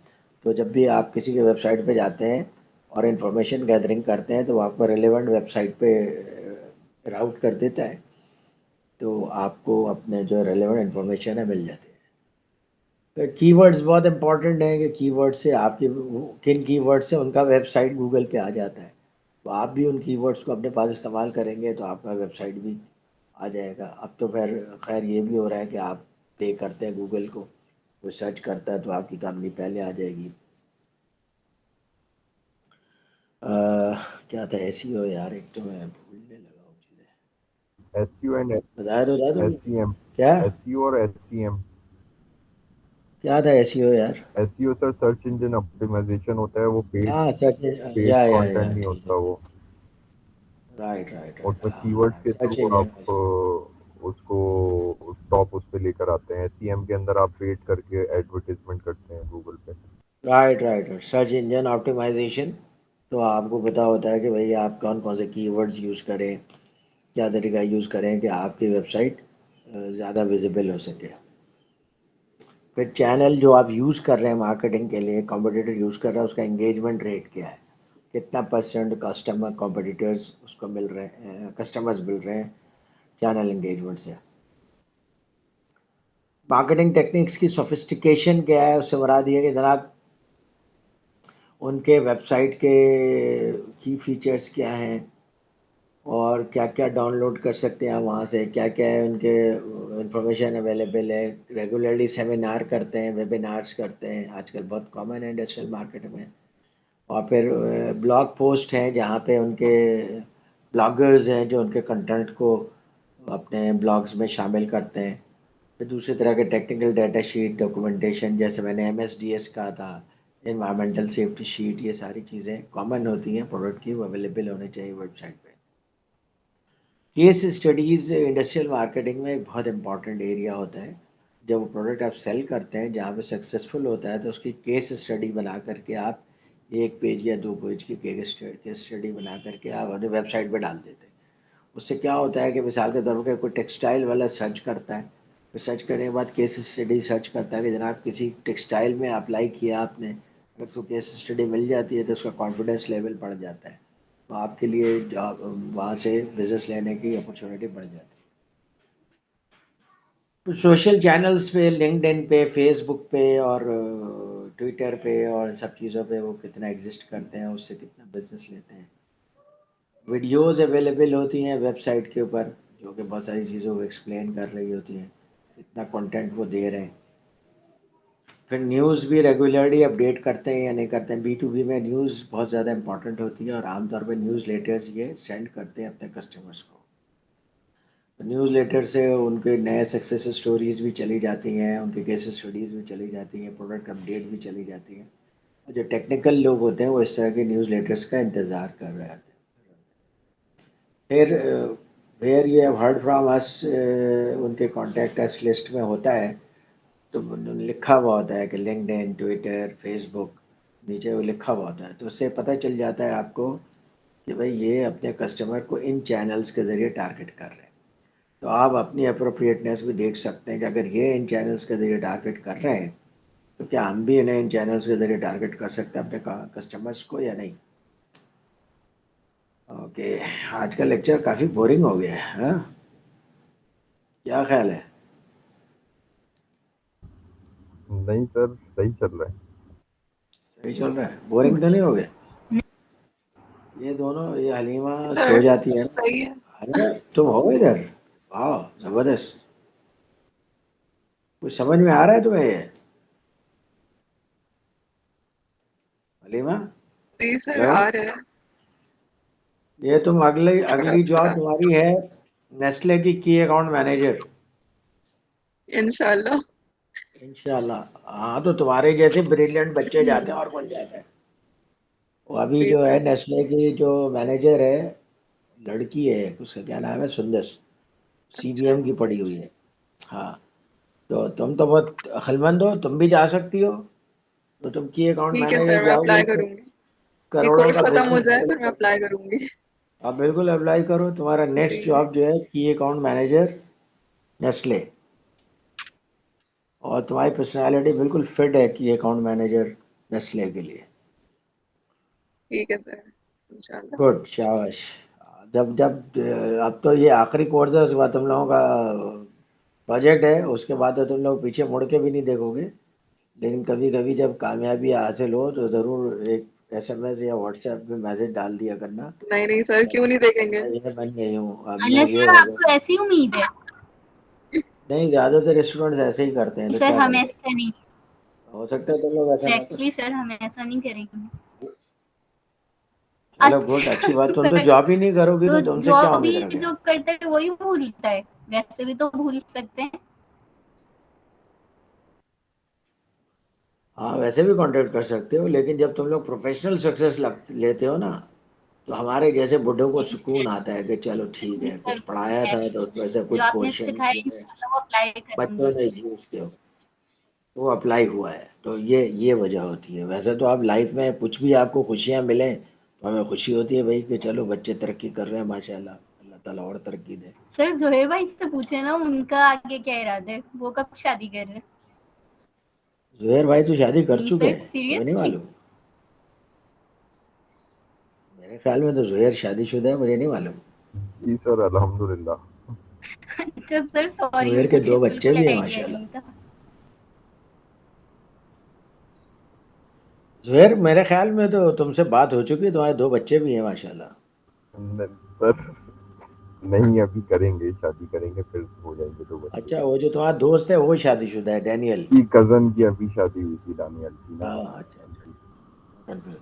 तुम भी कर लो भाई। सर जी फिर सर, इन पे भी इंशाल्लाह फातिया पढ़ करते लें। हैं। फातिहा तो क्यों सर पढ़ना जो भाई, मुझे पढ़, वो अपने प्रोफेशन में सही जा रहा है।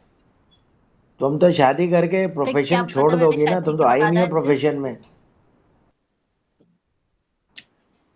चलो इंशाल्लाह, देखते इससे हैं, बस आप कोई मुझे बात नहीं, 2 देखते हैं, मंथ्स अल्लाह दें, मालिक है। ये सब सेटल हो फिर मैं इंशाल्लाह ज्वाइन कर लूंगी। बस ठीक है, ये सितंबर का महीना भी तुम्हें पूरा दे दिया, हालांकि अभी पूरा महीना बाकी है। अक्टूबर नवंबर भी दे दिया, तो अब जी सर दिसंबर में इंशाल्लाह। पूछूंगा तुमसे। चलो ठीक है। अच्छा, ये लास्ट स्लाइड है, बस उसके बाद क्लास ख़त्म कर रहे हैं ताकि तुम लोग ज़्यादा परेशान नहीं हो जाओ। देखो, ये B2B वैल्यू प्रोपोजिशन में उन्होंने बताया है कि आपका वैल्यू प्रोपोजिशन कस्टमर प्रोफाइल के साथ मैच करना चाहिए। अगर जो चीज़ आप ऑफ़र कर रहे होते हैं ना, वो ₹1 में भी कोई नहीं खरीदेगा अगर आदमी उसको कोई वैल्यू ही नहीं कर रहा, और उसको ₹1,00,000 में भी खरीद लेगा अगर उसको वैल्यू, कस्टमर जो है ₹1,00,000 से ज़्यादा में कर रहा है, तो आपको ₹1,00,000 में वो चीज़ खरीद लेगा।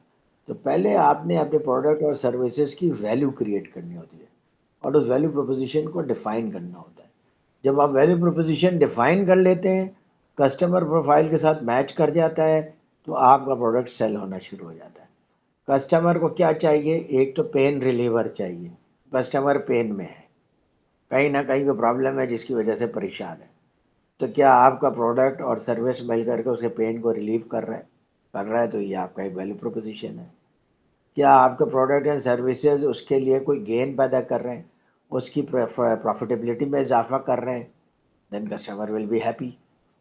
या ये कि कस्टमर को अपने जॉब पे प्रमोशन मिल रही है आपके प्रोडक्ट की वजह से, जैसे आपका प्रोडक्ट अप्लाई किया उसने और कई जगहों पे अप्लाई किया और कंपनी को उसने करोड़ों रुपए बचा के दे दिए, तो ये उसको जो है जो कस्टमर की जॉब पे पॉजिटिव इम्पैक्ट पड़ता है B2B मार्केटिंग में। तो इसलिए B2B मार्केटिंग में वैल्यू प्रोपोजिशन में आपने ये देखना होता है कि कस्टमर को कोई पेन रिलीफ दे रहे हैं आप, कस्टमर को उससे कोई गेन हो रहा है, या कस्टमर की अपनी पर्सनल जो प्रोफेशनल लाइफ है उसमें वैल्यू इन्हांस कर रही है आपके प्रोडक्ट। ऐसी सूरत में customer will be happy and customer will keep on purchasing from you, बल्कि दूसरों को भी कहेगा, दूसरे कस्टमर्स को भी कहेगा और अपने सबऑर्डिनेट्स को भी कहेगा भाई इन्हीं से परचेज किया करो, they are very professional and they provide very good products along with services and recommendations. तो ये है वैल्यू प्रोपोजिशन और उसका करस्पॉन्डिंग कस्टमर मैचिंग प्रोफाइल। 3 चीज़ों पे आपने फोकस रखना B2B मार्केटिंग में। कस्टमर का आप कोई पेन रिलीफ कर रहे हैं, कस्टमर को आपके प्रोडक्ट की वजह से कोई गेन हो रहा है यानी उसकी ऑर्गेनाइजेशन में, और तीसरा कस्टमर को कोई पर्सनल गेन हो रहा है यानी परचेज मैनेजर को या मार्केटिंग मैनेजर को या मेंटेनेंस मैनेजर को, कि आपके प्रोडक्ट यूज़ करने की वजह से प्लांट की एफिशिएंसी इंक्रीज़ हो गई, उसकी बेसिस पे उसको बोनस मिल गया, इंक्रीमेंट मिल गया, प्रमोशन हो गया, तो कस्टमर की जॉब की भी एनहांसमेंट हो गई। इंडस्ट्रियल प्रोडक्ट्स में इन तीनों चीज़ों का पोटेंशियल होता है। ओके, तो thank you very much for today. आज के लिए इतना काफ़ी है। कल Thank फिर you. इंशाल्लाह अब फिर इंशाल्लाह तुम लोगों की क्लास है, हाँ याद रखना फ्राइडे को है तुम लोगों की क्लास। अलीमा 6 बजे क्लास अटेंड कर लोगी? ठीक है सर, कोशिश करूंगी। फ्राइडे 6 से 8 बजे उसकी ये है कि वो भी ऑनलाइन होगी। सैटरडे इनके यहाँ बहुत बिजी शेड्यूल चल रहा है तो क्लासरूम नहीं मिलता है, जिसकी वजह से तुम लोगों को ऑनलाइन एग्जाम लेना पड़ा। अच्छा, तो सर फ्राइडे को जो होगी वो ऑनलाइन ही होगी ना? हाँ ऑनलाइन है, फ्राइडे ऑनलाइन है 6 से 8 बजे, ठीक है और सर। संडे जो टाइम है तुम लोगों का 2 से 5 वही रहेगा। आज हाफ एन आवर इसलिए कम ले रहा हूँ कि दूसरी क्लास ने क्रिकेट मैच देखना है, तो अच्छा, उन्होंने कहा था कि 7 बजे हमारी क्लास ख़त्म कर दीजिएगा, तो I have to start their class at 4:30। Okay, कोई सवाल है पूछो। No, sir. Okay, thank you very much. Take care and enjoy the match today and the weekend Yes, as sir. well. Take Allah care. Hafiz. Allah Hafiz. Allah Hafiz Hafiz, sir. sir. Allah Hafiz. Allah Hafiz.